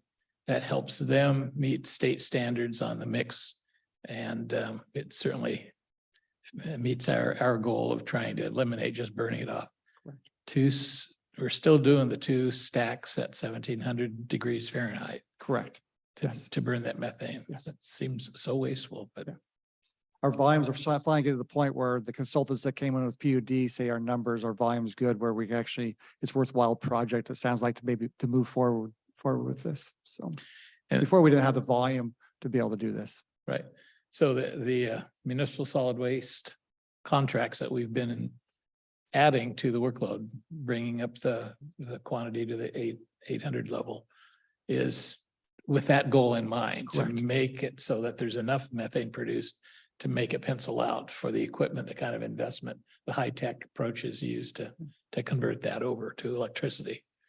Yes, and they're more valuable contracts. C&D was construction debris contracts are not worth the dollar value as MSW. That's why you saw a $2 million increase, because not only are we getting rid of the C&D, the stuff that doesn't produce the methane that we need for gas production, but it also comes with a lower dollar value. Mhm. So we've actually wrote some letters this last month, telling people that they can no longer come to our landfill because of that reason. Some of our out of county. Oh, it's all out of county. Yeah. Yep. Okay. Some of the contracts are not contracts, transportation stuff that we inherited when we got the landfill. Some have been in place for a while, and now since we have great volume from other locations, we can start getting ourselves away from the C&D. We're still working with our large customers, our industrial customers. Yes, we are. All our mills are still coming to our location. Yes. Thank you. And we talked about the $7.5 million lease payment. And some of our goals we talked about, still going after MSW contracts, continuing funding future expansion, which is the cell number 10. We have quite a bit of money in closure and post-closure funds. Sean, you want to give a number? Maybe you have those on hand. Yes, so our post-closure funds currently, we have one for Tenant Way that we continue to keep closed for the last 10 years, and that's sitting at $6.6 million. And the headquarters is currently at $25.6 million, and that's for both our closure and our post-closure. So annually, we put a lot of money in those funds. So when we do close down those fills, we have money there to not just close the fill up, but also monitor it for so many years after the closure. So those funds are collected and they're invested. The idea is to invest them in something that, generates not just zero interest, but makes money for the owners of the landfill, the taxpayers, the residents. What are some opportunities to utilize that money for short-term investments that aren't just investments like in securities. Can we use that money for other purposes? So currently we invest the money through the treasurer's office. We try and invest 100% of that because we're not spending it currently. To use that money for other activities, we would need to look at the requirements of the state on it, as it is a fiscal trust that's required by the state for these activities. And then there may be additional conferencing that needs to happen with our governance and SWAC committees as well. I know one of the more controversial experiences we had when a previous commission designated some of those monies as a loan to build facilities at the shooting range. And we ended up it took a lot longer to do those things, and it extended beyond a 3-year period, and we had to use general fund monies to pay back one of those funds. I can't remember which. I think it was the ELF fund. Oh, but, fun, yeah. So those things are possible, but they're loans. They're, because it's an investment. So whatever kind of a loan, A, has to be short-term, and B, it has to have a return. That's 100%. And I do want to clarify, we do have a little difference on the ability to use the ELF funds for short-term loans versus the post-closure and closure funds, as those do have stricter requirements on them. Thank you. And we're going to start closure on some of our completed cells at the landfill, I believe is the first 2. So, so we'll have a lot more details in the coming weeks, hopefully with our gas energy project. I'm looking forward to bringing that out to the citizens. Go ahead. Good question. When you do a closure, you're doing closure on a cell, so the clock starts at that cell? So the clock would start when all cells are closed. When all All cells are cells, closed? not the, okay. Okay. But, so when we close the cell 1, cell 2, cell 1's already closed with grass growing on the side, kind of very similar to Tenant Way. The clock doesn't start on that one when we grass it. It's only when it's all said and done in 2080? 2082. Okay. Okay. And then another question, there's no mention of a transfer station. You're not going to do anything along those lines? Oh, we're going to meet fairly soon. We're setting up another governance committee with our team and the city managers to talk about rates. Yes. And that would include a potential new transfer station? No, But- that'd be up to, I believe, Waste Connections. And they initially, the last owners were looking at a new transfer station in South County, somewhere Woodland, Klamath area. I think mainly more towards Woodland. I don't think those plans are on the table at this point. Good.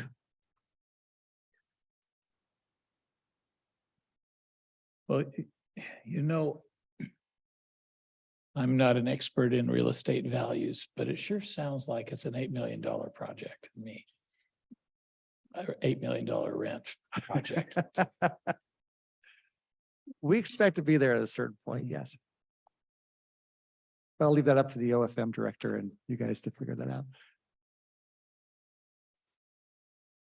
All right, moving on to water sewer, and I'll turn this over to Susan. She's more of an expert in that field. So water sewer, we are busily providing water and collecting sewage and treating it. But in addition to that, we're looking forward, we have quite a bit of ARPA money that we are working on. We have 5 projects. They are all in design. The Camelot Loss System is sitting at Department of Health waiting for approval. And as soon as we get that approval, that one will be out on the street. I expect the next project to go would be the Toutle low pressure zones.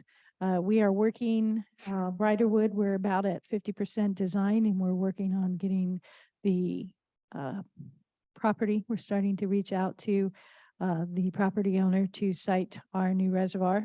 And then the Toutle wastewater treatment plant improvements, they've done their initial investigation. We should be seeing a memo on what items they believe we should be designed. Once we get that approved by the state, we will move into design, and we are working with Shadow Mountain Extension, and that is in Toutle area, working on laying out exactly where we're going to put the final reservoir, and then we'll work on property rights. We're running it up existing private roads, so it's a matter of getting easements up the private road and then getting the parcel for the reservoir. The goal is to be advertising all of these prior to September because of the ARPA dollar restrictions. Riderwood, there's also, I'm working with EPA for additional funds for the Riderwood process that are federal funds that are coming down. Weren't there some of these projects that got a special congressional That's appropriation? the Riderwood, yes. That's the Rider one. That one Yes. did pass. Okay. Was it Riderwood? No, I'm sorry, you're correct. I'm backwards. It was Shadow Mountain. Riderwood is in the current appropriation Request. package, the request. So, The current continuing resolution, maybe if they pass. correct. Yeah. So that's the ones that were up for congressional delegation. We also, and it's not on this list, we're looking at doing an I&I project, which is an infiltration and inflow of the sewer system in Woodbrook. As you know, we're continuing, we started that analysis of what we should do with that plant because it's reached end of life. Excuse me. And Ecology's response was the first thing you need to do is do an I&I study and replace your I&I so you have real data on what's going in there. So we have done our smoke test, and we're working on getting a plan set up, and there's a grant open right now for that we're working on also to fund that. Any discussion ongoing about merging that system with Beacon Hill? They're supplying the water to that district. Right? Yes, and so that is one of the options that we're looking at in the study itself. Do we replace that plant, or do we build a pipeline with a pump station and connect it into Beacon Hill? So that when we have that report, once we get through this I&I phase, then we'll be bringing forward the different options, and that is one of the options we're looking at. If I remember correctly, that original plant was pretty small, pretty tough to finance, went to the county because it wasn't big enough. It still is not big enough, so the costs are problematic, and but a little tricky to pump sewer. Well, it's mostly downhill to the Beacon Hill. You have to get over that Pipeline. one hill and Yeah, then, yeah. so, and that is one of the things that we look at if it stays a part of our system is, do we want to upsize that plant to expand the system out of the Woodbrook neighborhood itself? They would not be, they're probably not interested because it's an expense to them too. And that they would have to absorb, so maybe they. Ultimately, it'll probably Department of Ecology's call and push comes to shove, I suppose. Yes, but when we have that study, we will certainly be bringing it forward to you guys to discuss our next step forwards on that system. Thank you. So just a preview for rates, we are looking at doing a 3% rate increase to keep up with our, basically our costs for chemicals and staffing for the system. And we are not making any personnel or equipment requests for water sewer. So are we actually able to operate these utilities on a balanced budget, or do they really depend on grant money just to keep us afloat? So they depend on grant money to do capital projects. We bring in enough revenue to pay for our operating cost, but we are getting out of repair and maintenance, just the small repair and maintenance. Anything beyond a normal, we've got a leak we need to go fix. we have money that we put aside for capital, but we do not have enough money put aside to do any big projects. I believe Sean said, what do we have in there? I believe we have about $2 million currently, and we add in about 750,000 annually to the reserves on that.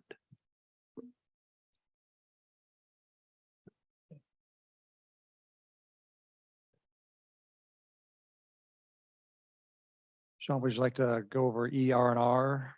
I think some of these things you've already talked to the commissioners about and got approval. So ER&R, just to give a little, everyone knows what ER&R is. It's the equipment replacement and revolving fund. So this is a fund that was established to continue the ongoing replacement of mainly road vehicles and their maintenance. Rates on this are established on an hourly basis. So as you use a vehicle, you pay an hourly rate back in that covers the replacement costs, the maintenance, and fuel of that vehicle. Currently, we have all of our requests were answered previously in 23 for our dump trucks and trailers. These were items that had long lead times again, and so we thought it'd be best to bring it ahead of time to the board, get our orders in. And currently, we're expecting the dump trucks in March and the trailers hopefully by February. So it sounds an awful lot like a motor pool. What's the difference? The difference is that the state has certain requirements of how road funds are used, and there's certain restrictions on the funds and how they are allocated throughout the year. To be So the road, summarized. the state says the road property tax cannot be used to subsidize the general fund vehicles. And so we have this kind of a double system of bookkeeping to keep the funds separate, so we don't run afoul of Yeah, the that's of a the state auditor. 100%. It always was complicated when I first got in that you had this double thing. But it wasn't as bad as the $450 oil changes that were booked in, which we discovered was not No. yeah, totally accurate. Correct. So motor pool is the next one, and I told Sean to put this picture on, especially with sheriff deputies in the room, but is a current, actually, I believe the sheriff deputy, this is recent, got T-boned just last week or week before. And so we've had some issues with vehicles it seems like this last 6 months, but the motor pool, as you said, is a little bit different beast than ER&R. I believe the request was for 6 sheriff vehicles. Has that already been approved earlier this year? That was approved this fall, correct? The big problem is though, I think when they went out, you see the little bullet point there that the increase of price for those vehicles have already gone up $10,000. Yeah, so about a week ago, the order window for Tahoe's opened up.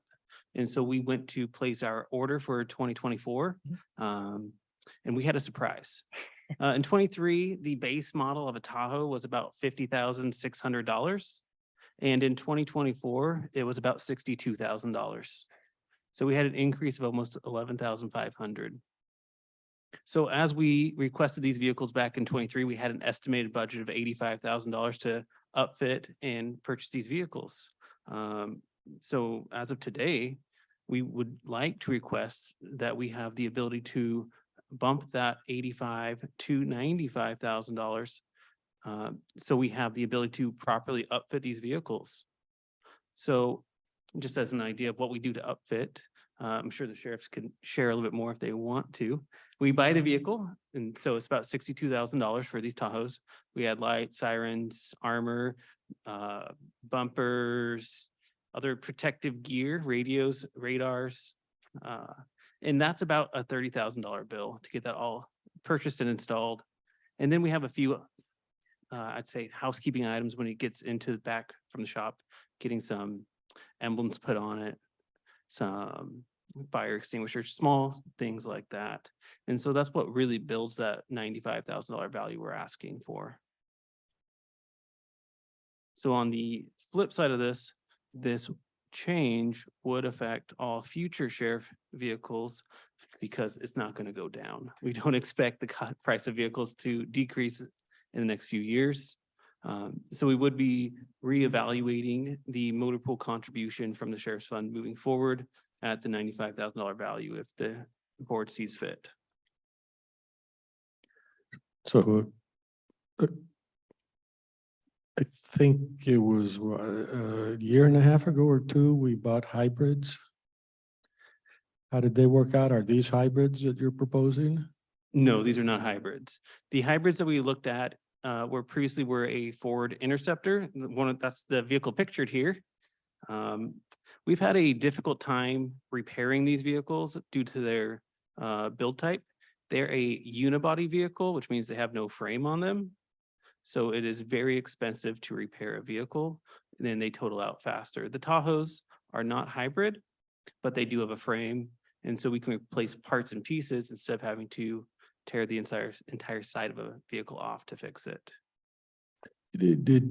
Were you able to collect any performance data that says we should be buying hybrids or we should not, regardless of the accident aspect that you just mentioned?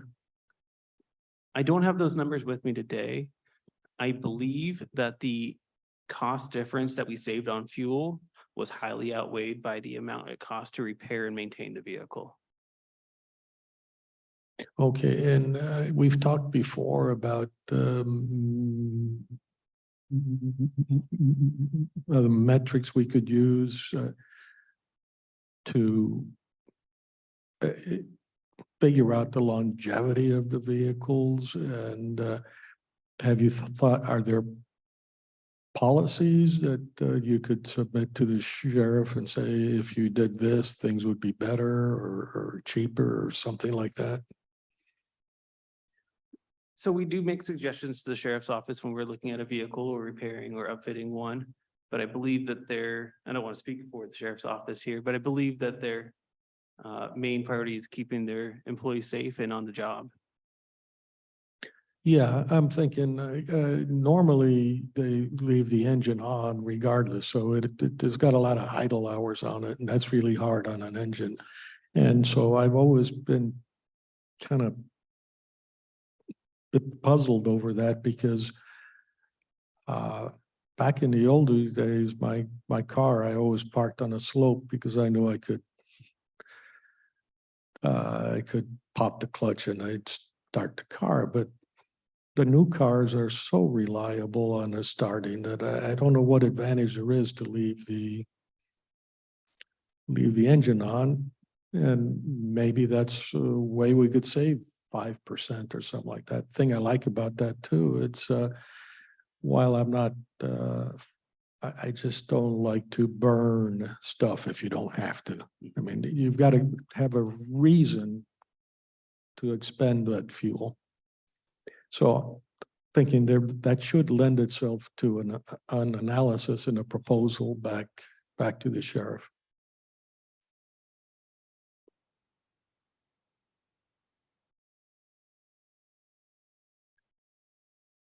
Thank you. We will have that conversation with the sheriff. Yeah, for sure. And there certainly could be different ways for fuel savings, just not the sheriff's side, but we also have a lot of idling time in our fleet on the public works side.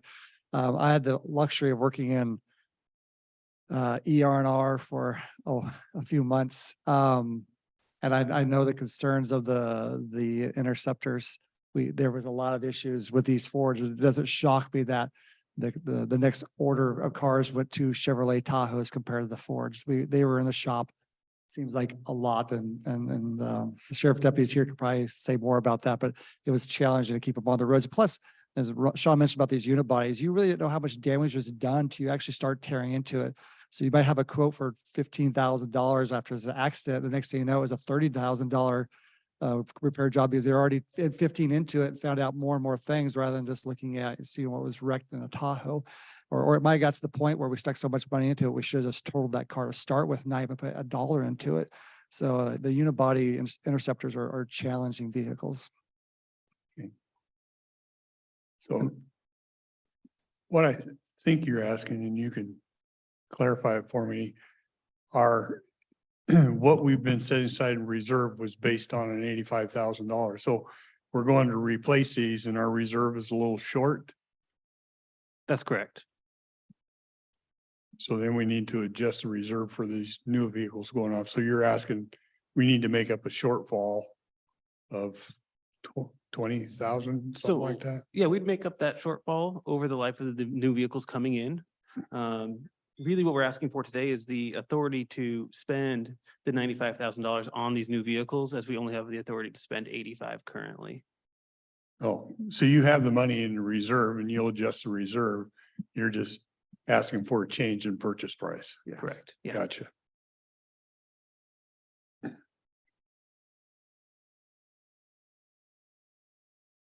And the second item Sean has is animal control vehicles, as you guys know from visits with the sheriff's office about Humane Society, the change of their procedures over there. There's been a few discussions with the sheriff's department about how it's going to look moving forward with animal control, and even our own department about carcasses on the road, how much public works is involved, removing those animals off the road, which usually is a Humane Society job. So it sounds like they're looking for a couple of animal control vehicles, and Sean probably has more details on that than me. Yeah, so we're looking at repurposing one of our Tahoes that left the public service life and refitting that to use in a animal control purpose. We're still hammering out the details with the sheriff's office, but we just wanted to keep you informed on that. Any other questions on motor pool? A pretty light motor pool ER&R section. Usually we have lots of requests from different departments coming through the door, but this year it was really, really, really light, as you can tell. We usually have a spreadsheet of all the vehicles from different departments, but that's not the case right now. Yeah. That's true, but didn't we get a big IT request for new software to manage everything? How do you? Oh, yeah. Yeah. We did earlier. I understand the reserve setting up to replace existing. Yeah. How do you plan for expansion and growth? So any new vehicles to the fleet are actually purchased by the department. They're then contributed to the fleet, and we start building reserves after the initial purchase. After the initial purchase? Hmm. We don't, okay. I'm sorry, Span, but I'm gonna have you go over parks. You work a lot more with Alyssa than I do on the accomplishments the last couple of years and any Just a requests. second, Oh, yeah. Still on that? yeah, but of course. Where do the motor pool cars, like if I wanted to use a county car, that's an ER&R? So if we were to rent vehicles out, which we currently do not maintain that stock, we only maintain vehicles set aside for certain departments.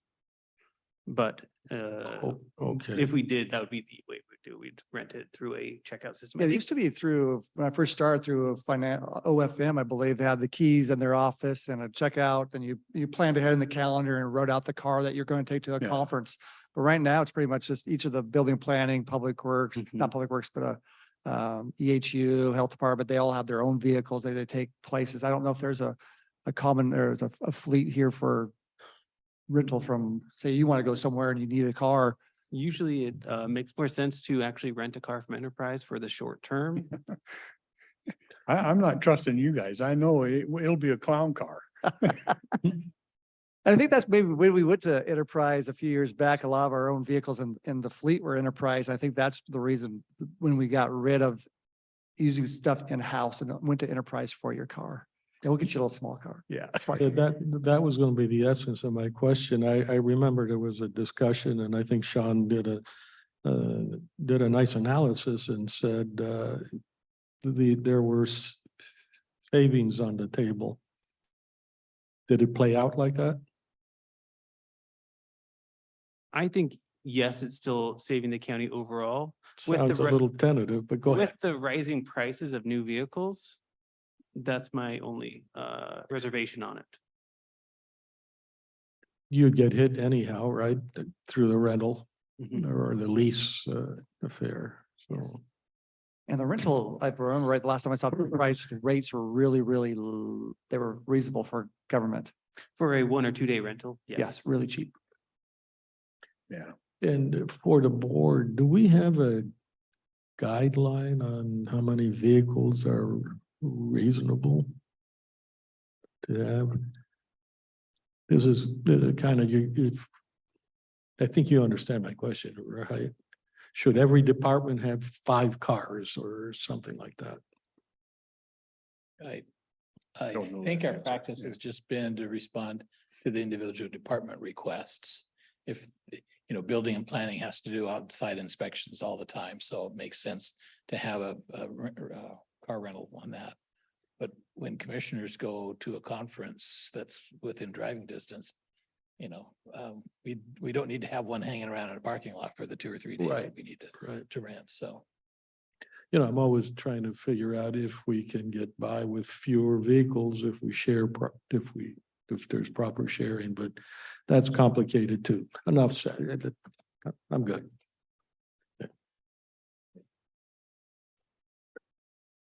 Okay, so we're moving on to parks. Just to go over a few accomplishments from the last couple of years, if the board recalls, we had some grant funding to complete a Riverside Park turf rebuild on the soccer fields. Those fields are used by, I believe, Cowlitz County Youth Soccer as well as recreational soccer. So just groups that come and play.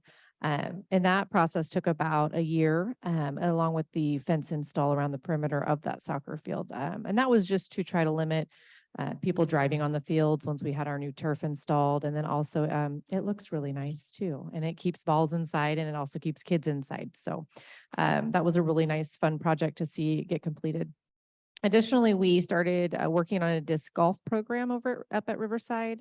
That was actually proposed by a community group who brought it to our attention and made the request. We brought it to the board and the board approved it. So we're moving forward on that. That's not actually completed by this year, but it should be pretty close into the beginning of the year, into spring, when we really will see people out there. So it's kind of exciting.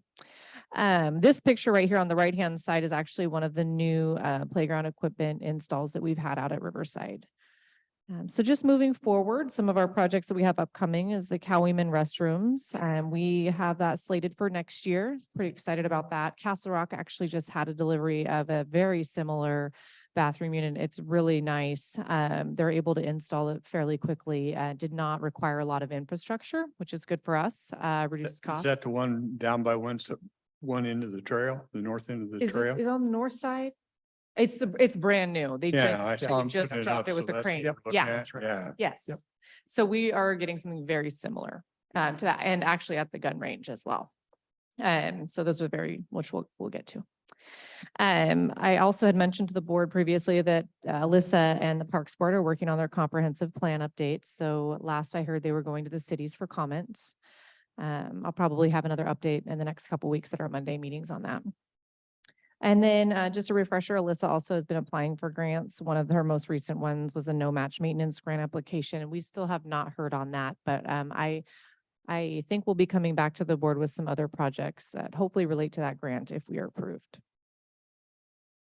We don't have any, it's not on here, but we don't have any personnel or equipment requests from parks either for this budget cycle. Questions on that?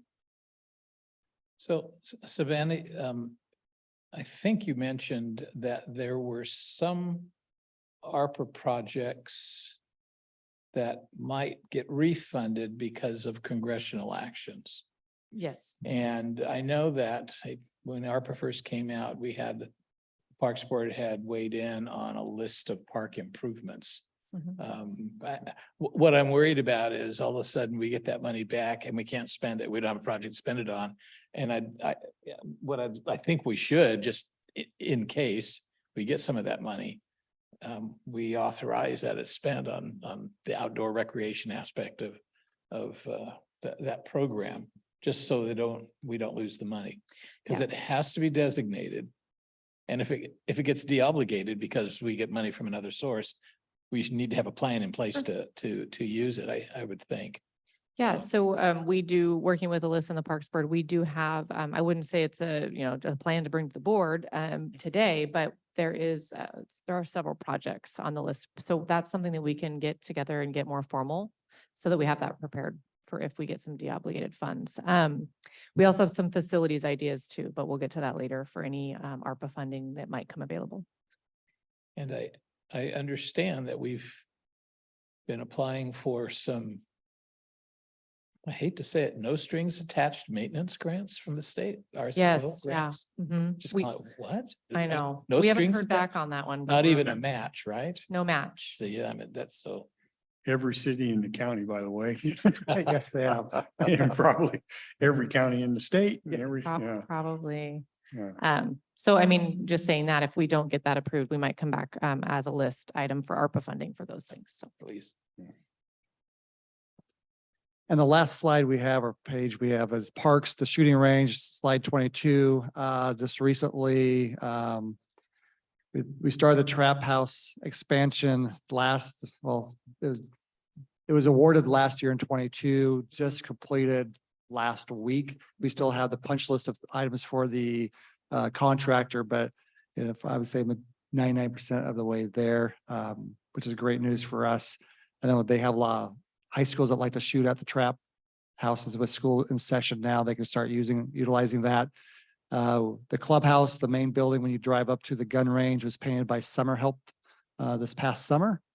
Our crews with Public Works paved the parking lot and the entrances going into that structure along with guardrails to keep a lot of the ATVs and bike riders off of that first section of road. And we also put up brand new gates that enter LT1 and the gun range. Then we got awarded this summer here, the phase 2 of the trap house, which is a restroom install, which you guys just talked about, using the same type of restroom that's Castle Rock just put up, and looking at the same ones for, the Cal Women one is a pit toilet. These will not be a pit toilet. These will be a true restroom with a septic tank. So, and they'll be installed back near the trap houses. So that's a project for 2024, 2025 that we're obligated to spend the money by in July, I believe, of 2025. So good things happening up there. We talked about before, the current contract with Game and Anglers does end at the end of 2025. So our goal in the spring of 2024 is to start putting ideas together, come back to the board, look at concessionaire packages, exactly what our next steps are. Because it will take a while to go out to probably the bid. Plus, once we get competitive bidders back, I know it takes a while to get contracts in place, especially when we're dealing with firearms. So I want to get a pretty big jump on this one. I don't think I'm terribly at ease with the shooting range that has people shooting like this. Those are county employees. Oh, So There is a, be nice. There- We might be. I one of think them. Sean and Savannah are actually in that picture. There was a trap shoot there a couple of weeks ago Yeah. for county employees, so they all got posed with shotguns in hand. They So Yeah. they made us do that. I'm surprised you don't have Skeet in there with pictures of the commissioners on. there. Oh. You could they probably pay more to shoot It's those. just, Oh. it's just out of view. Yeah. Yeah. so the shooting range is a nice place for disposing of campaign signs, I discovered. Apparently they like shooting up Oh, really? yes. Campaign sign. campaign signs, yeah. So we took all ours up there and they were just See? excited. See, wow. I'm not so far off on the Skeet idea. So, So I know we're kind of long-winded. I think that took us a couple of hours to get through that first packet. The second packet is quite a bit smaller with maintenance. So before we go there, we take a break, but also want I don't know if 5? Kathy has items that she wants to bring up before we go to completely different budgets. So I'll leave that up to you guys to decide. We can take 5. Sounds good.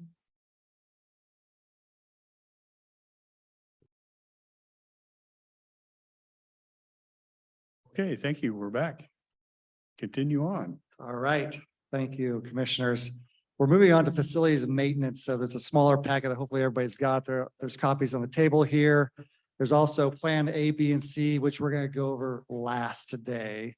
The first page we have there, it says number 24 because these were built with the first one you guys just went through. So this is page 1, but it's really says page 24. So follow along there. Commissioner Mortensen brought up earlier, I think it was a question about how many of these projects do you think we're going to get done in Public Works? And we said that kind of ranges. These are actually projects that we said we we're going to do in 2023 with facilities maintenance. And the ones that are green, as you can see, are the ones that are contracted or done or in progress. The other ones are planned or on hold. So, a little better than 50% of the facilities maintenance projects that we thought we were going to do this year, we've actually jumped on and did. We can go through each of them. I'll go through each one quickly if you want. If questions you could ask Will. But a lot of it does dealing with HVAC from the admin building, the first couple items, annex, the next two items are all on heating and cooling and boilers. HOJ, HVAC, as we all know, the fifth item down, I should have numbered these, I apologize. There's an ongoing issue at HOJ and it has been for a while. The jail units, rooftop units were completed. I think that was a contract with JH Kelly. Juvenile rooftop units, we're looking at those. We put that on hold because that's in cells C and D, and currently there's no people in cell C and D, so we put that project on hold for now. That's where the garbage cans are collecting the That is drips? correct. We actually have pictures of those. I don't know if we included them today, but we had pictures of those, yes. Actually, there's quite a few garbage cans throughout the juvenile center. Museum, that's been completed. That's the HVAC unit there, also done by JH Kelly. We've talked about HHS and HOJ parking lots, tree trimming on those, but also asphalt replacement, which is that work starting on Friday with Lakeside Industries. HOJ North parking lot is phase 2, which is going to be next summer. We planned out jail and juvie parking lot, crack seal. I think that's also for next year, 2024. Multi-year tenant improvements that we do that every year. That's the CIP world where each year people can put CIP projects in place and get voted on by the CIP team. The boathouse, we did exterior painting and the training center, it's been completed. And then the last 2 items have been put on hold, one by your guys's, maybe both by your guys' request, the last one for sure, some tenant improvements by the sheriff's office to figure out what we're doing with people's space, which is the one before it, which is a space study. So try to do as much as we can with maintenance. It's mainly for rooftop units, parking lots this year. Next year, we have quite a few projects that we want to talk to you about, and that's what plans A, B, and C are about. So the next few slides are just a couple pictures of some of the projects that Will and his team did. So I'll have Will just quickly describe the next 4 slides so we can move on. Yeah, so Will Tosted, Facility Service Manager. The exterior painting of the boathouse is one of the projects that we allocated. You can kind of see the before and after here. That building has a new roof, new HVAC, and we did flooring there as well. So it's looking good over there, and it makes a great improvement. The museum just finished up a couple weeks ago. They did some fine tuning there, and everything ran good. I know on the agenda Tuesday, I think we did the project close for that. The next one is the jail. We replaced 6 rooftop units there. They were just there today doing some fine tuning, and that project is a majority completed. Still needs a little bit of fine tuning, but it's almost all done. So that will be completed in 2023. Well, I'm intrigued. In the right-hand picture, there's a bus stop. We actually do bus service to the jail. That seems like it's in the back. It might be used as a smoking. I Oh, think that's what it is, yeah. Sorry. oh, I didn't even realize that. Good catch, looks kind of funny. but I think Mike's right. So moving on, we did some tree removal. We did a tree inventory, and it came back with a bunch of trees, the farthest left picture, plum trees that were at end of life. Dropped a bunch of sap on the parking lot. A lot of these trees were pruned and removed in order for the first phase, moving into asphalt replacement. So the pictures you see, the middle picture, the building there was debris going onto the roof. So it was trimmed back 15 to 17 feet in order to, prolong the life of that roof that was just replaced 5 or 6 years ago. And then on the right side picture of that tree removal, it shows Cowlitz County Hall of Justice. Those were also trimmed 15 to 17 feet high on the roadside so that when semi trucks or campers wouldn't hit the top of them. Further down, as part of the asphalt replacement, they removed every other tree, which was part of the inventory as well. So moving on, as Mike started to say, the asphalt paving project, which we all know has been needed over several years, is going to start Friday. They plan on doing it in 4 phases because, you know, employees will still need to park and they'll have to work around this, which notice should be sent out probably by tomorrow, notifying them that the job will start.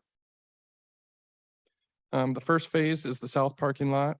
Moving on to the southwest parking lot along First Avenue.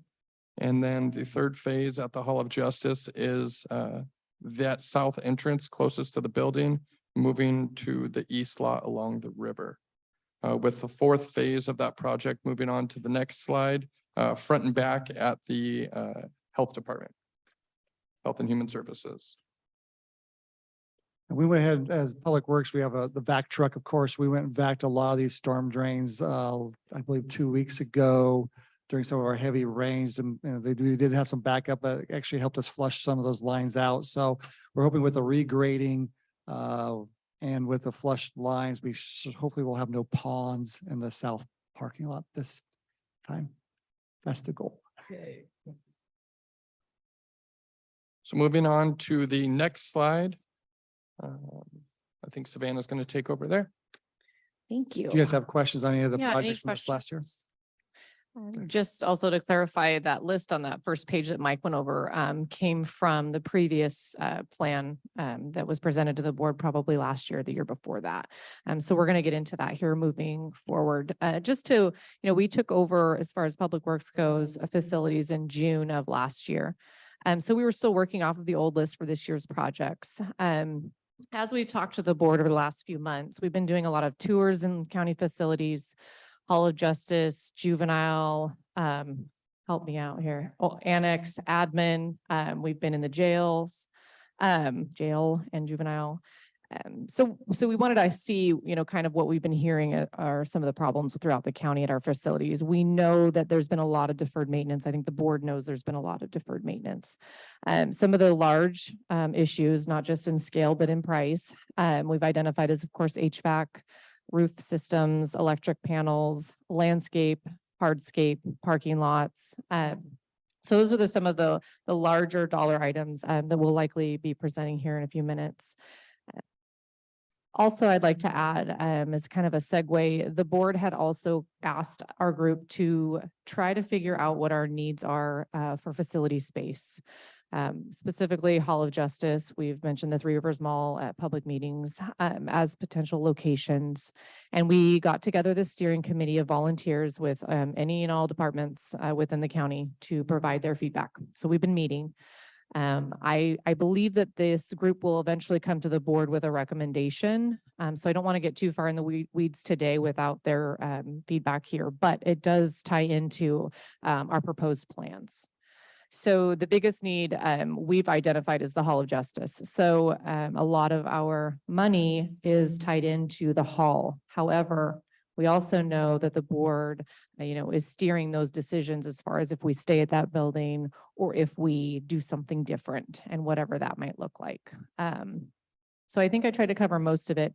One of the main things we did do is work with a design bid build company. And what that means is this company, well, this one specifically is named Millig. They focus on energy efficiencies. And so what they'll do is they'll provide a study, of course, at a small cost, to tell you what your needs are, what you may need to purchase, what you may need to maintain. So they did this for the Hall of Justice for us. And they identified our biggest needs that we'll need to take care of in the very near future, which we will start talking about now. So I don't know if that's going to be you, Mike, or? Well, I can start and you guys jump in. So we have 3 plans in front of you. They're all identical except for one line. So there's no reason to look at each of the lines on each of them. The only line that's different, I believe, is line number 31. It's the HOJ HVAC repair and maintain. So what I'll do is I'll go through each of these lines fairly quickly, and then we can talk more about number 31 and go from there. So the top section 1 through 9 is pretty much just multi-year contract stuff we have from HVAC engineering support, BAS support, things that we just do throughout the county, trees, landscape agreements, things that are pretty constant for us right now. So it's $855,000 that's in our budget, but things that we have currently for equipment, maintenance, minor maintenance projects. So I'm not going to talk to a lot of detail about that. The big projects start at number 10, which is jail, which is a roof replacement for sections B and C with an estimated cost of $600,000 that we doing over two years. One section 1 year, 1 year is the next for 24 and 25. Juvenile is I think we'll have some discussion of that now. It's a large number for that facility. We're anticipating $2.5 million for the roof replacement for juvenile for all sections. We broke it down into 2 years and 2 different phases on there, but that's we didn't put it in for 24. We know there's buckets and hallways and they do have leaks. When we're looking at the plans and seeing if we're restructuring or reallocating space, we bumped that out a little bit, but that's going to be up for discussion today. And the other two roof replacements are for this campus here, this building and the building next door, the annex at $400,000 for next year for this facility and $150,000 the year after for the annex. So I'll hold off going any further if we want to talk about roofs and we want to talk about juvie, because it's going to maybe dictate things that come down the road of where people need to be or space allocation. So I don't want to open it up to any discussion from the board because it is a chunk of change for that structure.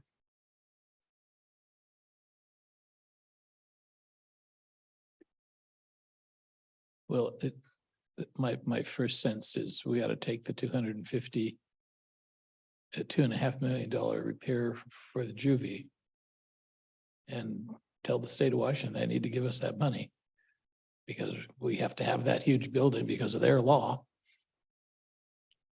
Why should we have to come up with something that we don't need? So that doesn't solve your problem, but I think that's a strategy I would recommend we consider. We've talked about the whole idea of the law that requires a 24/7 juvie facility. And it's an unnecessary expense as far as I'm concerned. But anyway, one idea out there. I don't know how much to say because it's very, very early, but I know Senator Wilson, I'll be participating in a meeting in early December to start talking about juvenile facility and how the state can help with some of that stuff. So, and I don't know where that's going to go, Mike, or if it goes anywhere, but I know as Commissioner Weber alluded to, I know that the senator is willing to help us deal with some of that. Okay. Of course, none of that's ever a promise, but. Yeah, I understand. It's something that at a certain point, if we're going to stay in that structure or even try to resell it, it's a challenging structure to repurpose for someone else because of how it's built. It's really tough to get office space in jails or in cell blocks. But, if we're going to be staying there long term, at a certain point, we're going to have to spend some money on a roof. Yeah. The other thing I would tell you is I had coffee with David Hodges. He's our federal lobbyist. He likes to do it with all of us at different times. And I was asking him about the Hall of Justice and options there. And there is federal funds available because it's located in Kelso, and Kelso is a community under 20,000 in population. Okay. So I told him I did plan to be back in Washington, DC in February when they have the conference there, and I wanted to concentrate and spend time with him and talk with those people that how you would go about that process. Once again, no promises, but there seems like there is a program to help with some of that because we know what that building is.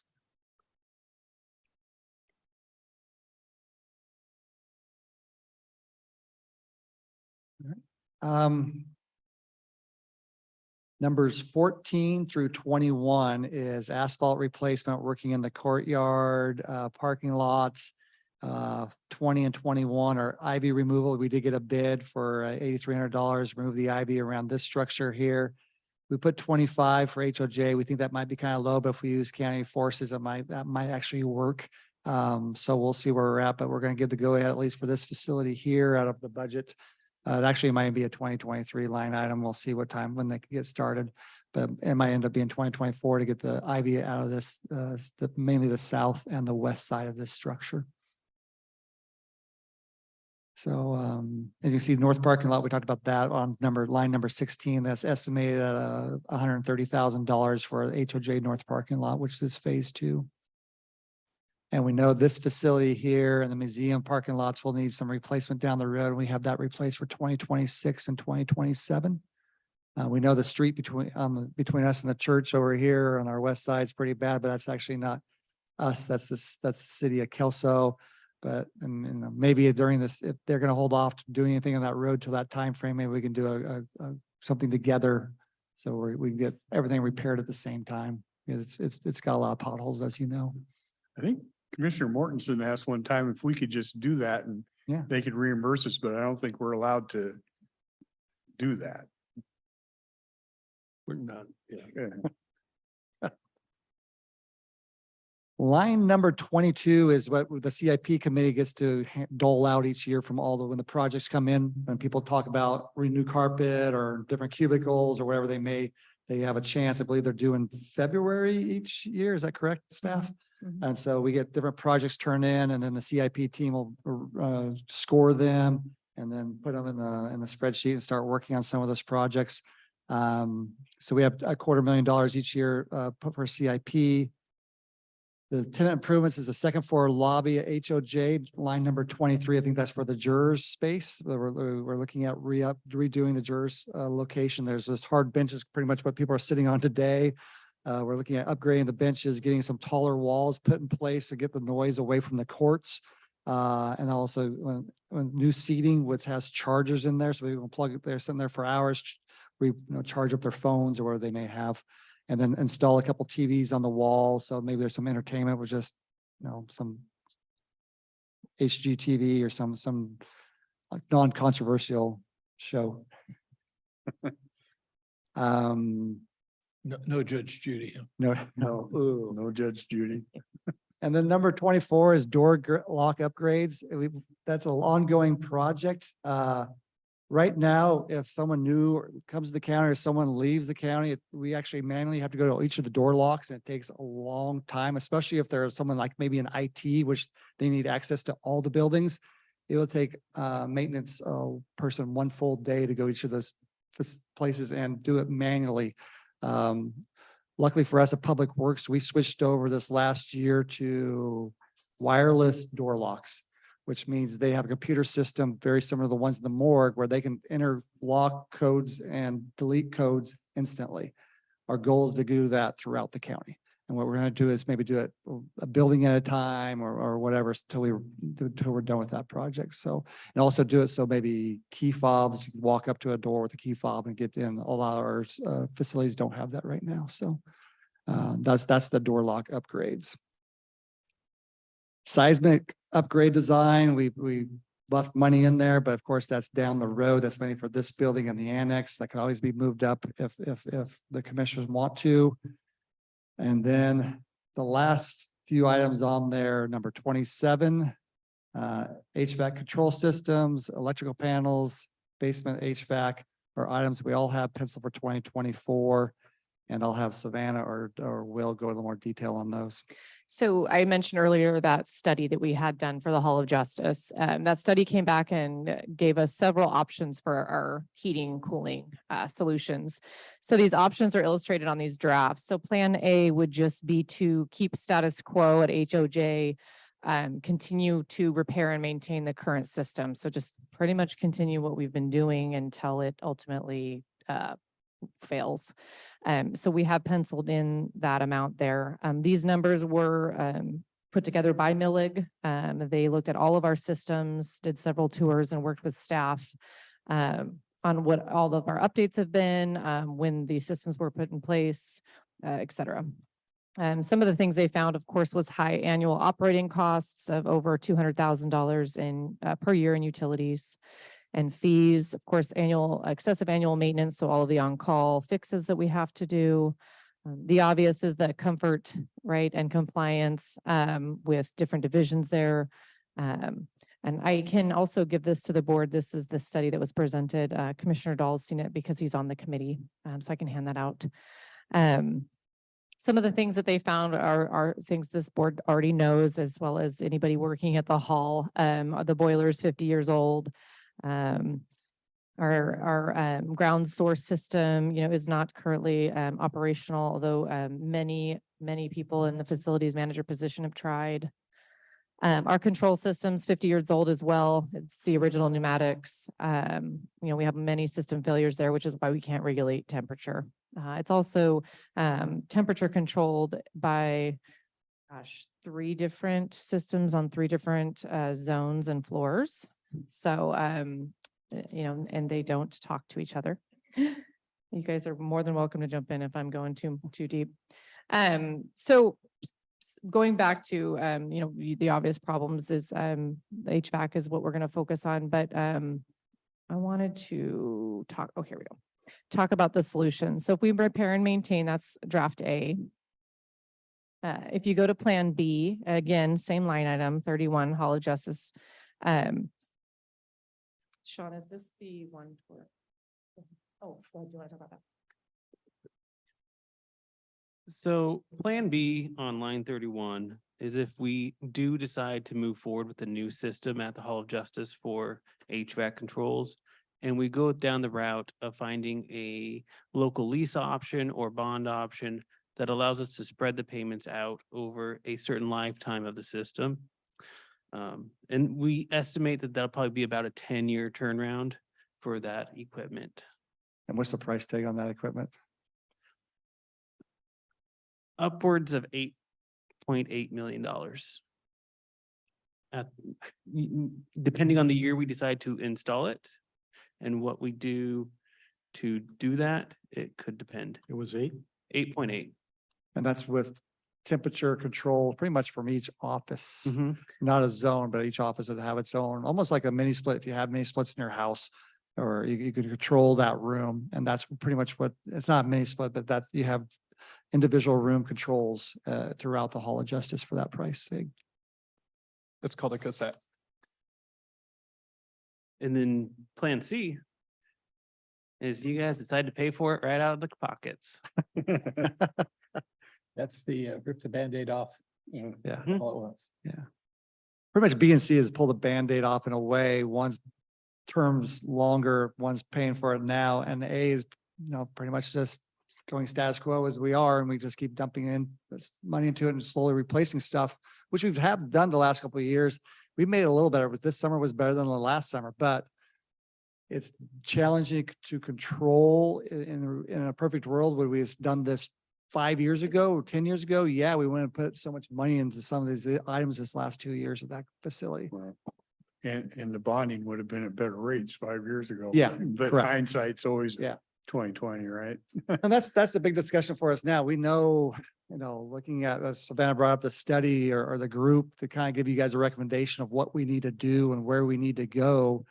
But we also know if we decide to go somewhere else and build somewhere, we're looking at a $250 million line. We're trying to figure out pricing because Thurston County is going through the same thing we're going through now.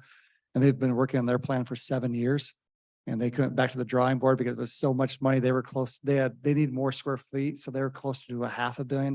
They couldn't bond it out. They couldn't get the voters to vote on it. So they're now spending how many million?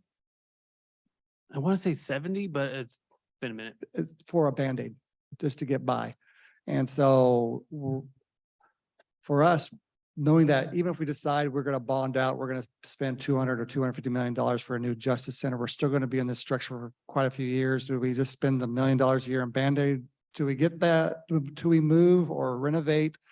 Or do you decide that's going to be our structure for the next 20 years and we got to redo a lot of stuff in there? And that's a tough decision. This can has been kicked down the road, I believe, for a good 10 years with through facilities and commissioners and HOJ. I think no one's really came up with a game plan, and I think it's gonna be challenging because it can be such a huge price tag attached to some of these options that we may be handcuffed in what direction we want to go or need to go. So, Yeah, but by the good news will, by then we will have found a home for OPD. true, yeah. And we may have found one already, but we'll come, we have a few more other departments to talk to before we announce that. I'm just trying to be obnoxious. I know you are, but I think we found some solutions to that too. So one of the things that is always makes it frustrating to do the planning because we haven't decided what we're going to do in a number of different areas. You mentioned Hall of Justice, future, what kind of changes. But I can foresee a time when district court needs to go someplace else, and that's a whole new facility. And, you know, how do we incorporate that? Yeah. As the, you know, as the population grows, and we're gonna need to address that, the justice system. And so, So I think the group's looking at different options that is in, renovating where you're at, moving to a new location, expanding to the north parking lot. I think they're looking at different options and coming back with some ideas for you guys to really, we want to make some movement here because we just Yeah. haven't as for years. And it's not your guys' fault or our fault. It's just, like I said, usually the price tag stops everything right now. And we got to figure out a game plan since it's now in our court. Yeah. Well, unfortunately, I would guess that the price tag of just building something new is probably out of our league or out of what voters in this county would find acceptable. Yeah, we So were looking at the I- space, yes. It almost feels like we're being narrowed down to, we got to look at making this thing work as best it can. And possibly, I don't know, add an annex or something down the road if you need it. The problem is Hall of Justice is a special needs kind of building, so you just can't go find a suitable place downtown or something like that. Right, it's not an easy move. And how soon are the landfill bonds completed? 2030. They refinanced them, so I'm not sure anymore. It did not extend the date though. I think we need to extend them. I think this. Got another new rates. 10 We just years? have less of a payment. I thought it's where it worked. You probably remember, Dennis. don't you? 32. I was gonna say, Two. I said 30, I had 31 in my head, so I think it's right around there. So yeah, less than 10 years, put it that way, yeah. That's 2 point, no. It's about 2.5. Yeah. 2.5 years. And the reason I ask again, because anything like the Hall of Justice, well, you have to go out for a bond. Yeah. And right now wouldn't, 9 months ago might have been something that we gotten everything in order and we'd feel like we were clairvoyant champions. But the thought we had is, let me tell you the story, the story about the fire station for Cathlamet. So the gentleman who was in the fire department, he might have been the chief. He was doing fairly well, and when he retired, he wanted to donate the land and $2 million to the city to build the fire station. The city decided not to accept it because the $2 million wouldn't build the fire station. So what the gentleman did is he built the fire station and he knew everything about what the requirements were and he did that well, and then he just turned it over to the city.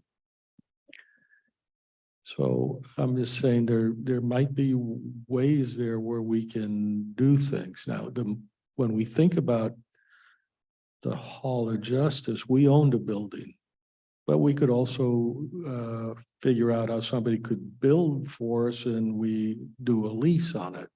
Lease from them. And anyhow, more mundanely, the difference between Plan A and Plan B is really the livability, right? Yes. Right. And, but Plan B doesn't include new HVAC, engines, right? Plan B and C both do. This is the only difference between Plan B and C is how we pay for it. Right. Now, I'm trying to do between Plan A and B, say. Yes. Okay. So I'm just, we currently have, the boilers and the Mm. coolers and this and that. Mhm. Those go away in Plan B? Yes, So you were actually redoing everything from the ground that's up, correct. if you will. For HVAC And specifically. you can do that for 8.8? Yes.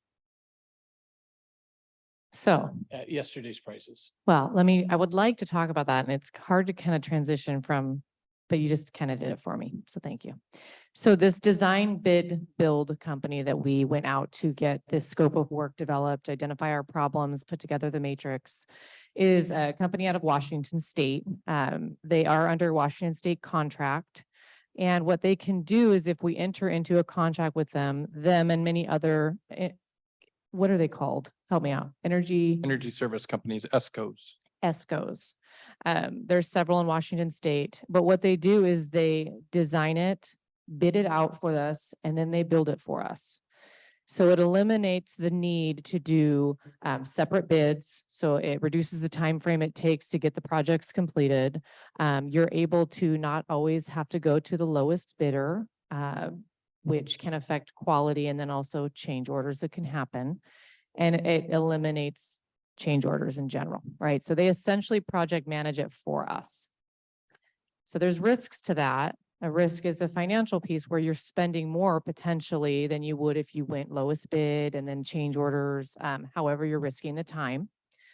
So Millig did several items that we would need to address aside from HVAC, which is probably, the most expensive. It is the most expensive in this packet that I will hand out after. Some of the other smaller items, one of them isn't so much small in cost, but it is the electrical panels at that facility. Our actual, they're called Federal Pacific panels. They're from the 70s. They are no longer allowed. I actually had one in my home when we went to buy it. Our lender would not fund it. I had to have it replaced because it's such a fire hazard. So when they said that, I knew exactly what they were talking about. That is something we'd actually like to do immediately within the next budget cycle. And I would think it would be a great opportunity if the board's interested in kind of getting our feet wet a little bit with this whole design bid build concept. It's something I don't believe the county's ever tried. I do know other counties that have done it. Lewis County's done it. This is a closer one, and then several northern counties. They work because they're a Department of Enterprise Service contract holder. They work with several Washington agencies, not just counties. So that is something that's in here, and you can see that on all plans on here under number 28 HOJ electrical panels. That's a $900,000 bid. Under Plan B, let me ignore C at the moment. That's a minor difference, that seems to me. But anyhow, the operations going on in Hall of Justice would be massively impacted or modestly impacted? I would say they would be significantly impacted, just because of the nature of the building. It's concrete. There'll be a lot of drilling. We would have to definitely look at having weekend night work, maybe relocate some offices. While we're in there, we're also going to look at doing our network at the same time, doing some of the electrical upgrades that need to happen so that we're doing it all simultaneously to disrupt us. Go ahead. Can the work be done at night? Yes. Yes. So it's the noise might go away, but the crap in the hallway might not. Right. The dust will still be there, I'm sure. Yeah. One of the reasons to look for another building is because we cannot stop the courts, right? But how do you do that and fix the building? Mhm. You know, with this committee, again, we'll come back to the board. I don't want to say too much too prematurely without their support, but you know, we're also looking at other options, as Mike mentioned, you know, expanding into the north parking lot and building something there, which would be outside of the building, but still have ability to be connected, right? And so we would relocate courts there if we were going to do any other upgrades on the rest of the facility. Oh, interesting. The facility itself actually, surprisingly, was actually engineered on that north side to expand and enclose that parking area that's covered for future growth. So it's actually, from what I understand, already engineered to do so. So that's something that we're looking at as well. That was the first addition to the building, Yes, to build the pillars and that extended. correct, where the jail is on the top floor and the rest is open and covered. It was on the top floor all along, but then they expanded it Yes. out over Yeah. parking lot. But what you're, just to be sure I understood, you're thinking this is the footprint of the HOJ. You're thinking about putting buildings maybe with a flyway connecting them, Yes. or just a That's an passageway? option. Mhm. That doesn't sound so bad to try, but that's still. It amazes me how we end up having to build something very fancy out of marble and all that, and I'm more inclined to build something utilitarian, and that will actually cut your price down substantially. I'm not saying chintz on the reliability and durability of items. I'm saying, does it need to be made out of marble? Right. The good thing with the Hall of Justice is it's pretty much just concrete and windows. It's as utilitarian as it gets. Someone once said it's an ugly building and it's supposed to be utilitarian. Yes. The key word supposed. It's very cold. So there's not a big difference between Plan A and Plan B. I mean, Plan A staying status quo, but you're still spending, you know, $990 the first year and $600 to $700, $800,000 a year just to maintain what we got. Plan B is pretty much putting new HVAC in there, but you're spending $1 million a year over the next 10 years to pay it off. They have a lot more details in the study that we have.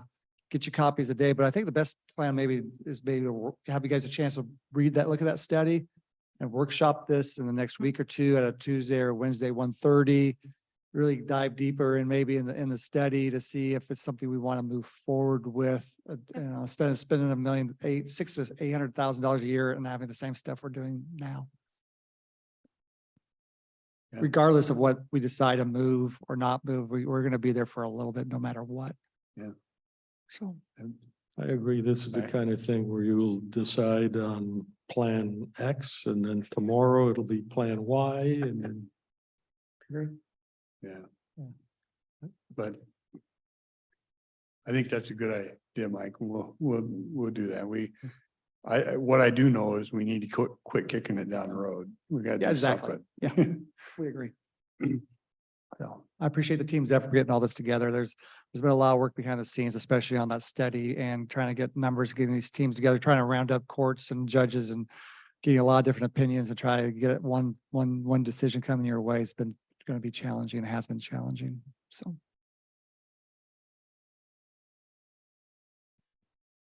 So our plan is probably come back Monday and talk in more, not detail, but the few things we talked about from sheriff vehicles to a few items on here and put them on our normal 11 o'clock agenda to get a formal approval, or get a formal approval at that point for some of the stuff we talked about earlier today, from $10,000 more for sheriff vehicles and all that stuff. Oh, Just so Kathy can have it in the minutes of exactly what we talked about today. That works for Kathy.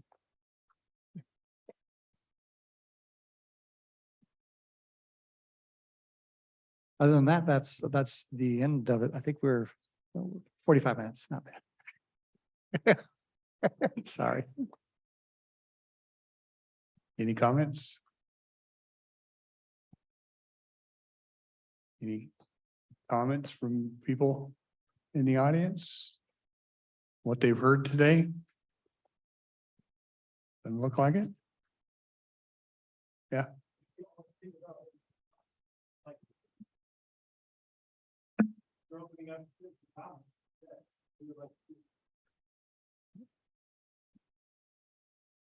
The open lines Tuesday is what I would recommend. Yeah. Uh, Today was a workshop on building and planning. If you have comments on what we've covered today, we'll take those. Otherwise, we have a public meeting for others. You give so much leeway to your audience, sitting here all the time, but come on. We just sat here for 3 hours. How long are you gonna be, Tom? My friend Jim. Come on up.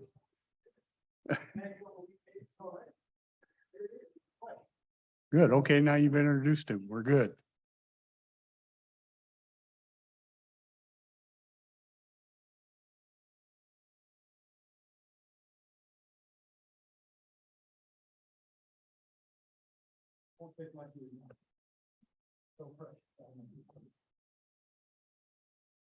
Picking up where we left off yesterday, commissioners, I wondered if you characterize incarceration as free housing.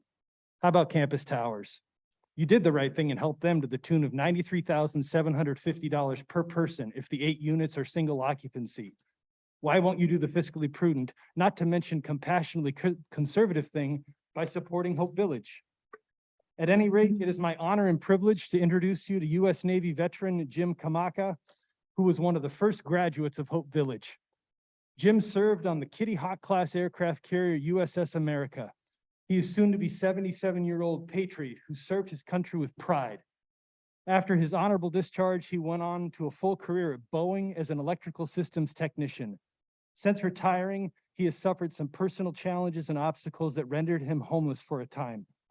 When I met Jim in January of this year, he was preparing his sleeping bag under a picnic table at Lake Sacagawea. He confirmed he had applied to the then brand new Hope Village, but he had not heard back at the time. Complicating his situation, he didn't have reliable communication to learn his status on the wait list. With his permission, I immediately reached out to Hope Village staff and registered as a contact person for Jim. Miraculously, 2 days later, Holly Hillman called me to inform me Jim's space was open. I spent the next 2 hours searching frantically through the city for him, where I found him at the library. For the rest of my life, I will remember the look on his face when I told him his space had opened at Hope Village and he was no longer homeless. I drove him there myself, and I have been his friend and advocate ever since. Just a few weeks after getting settled at Hope Village, Jim learned he had stage 4 cancer. For the last 9 months, it has been my honor and privilege to take him to every single appointment at the Portland and Vancouver VA facilities where he has received exemplary care. From Hope Village to Meals on Wheels, and from the Cowlitz County Drug Court to Disability Services, I want Commissioners Dahl and Mortensen to understand real people are impacted by the consequences of their policies and decisions. As far as Commissioner Dahl's patently false and malicious claim about free housing, Jim is a living testament of how wrong Commissioner Dahl is and how life-changing and literally life-saving Hope Village has been for him. Meet Jim. Rick Dahl, he's a commissioner for the north area of the county. Dennis Weber is your commissioner for Longview. Arn Mortensen covers the South County and is based out of Kalama. If you have any questions about Hope Village, this man can answer them. You've been a good friend to Jim. I commend you on that. It's nice to meet you, Jim. Thanks for sharing your story. Thank you. No, I just was saying that I do believe in Hope Village, that it's doing a good job. And it did an excellent job for me. And I know there were some other people that they helped too. And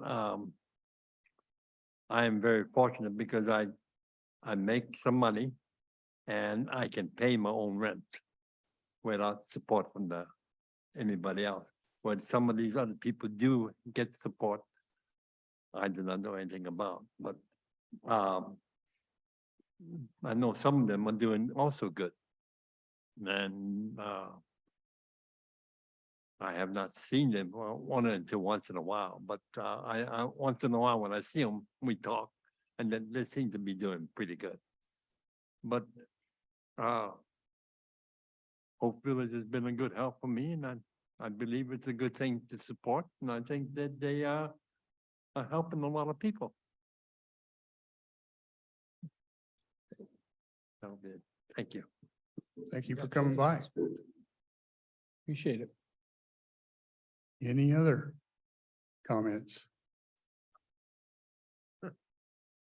Thank you. Okay, we will adjourn. Thank you.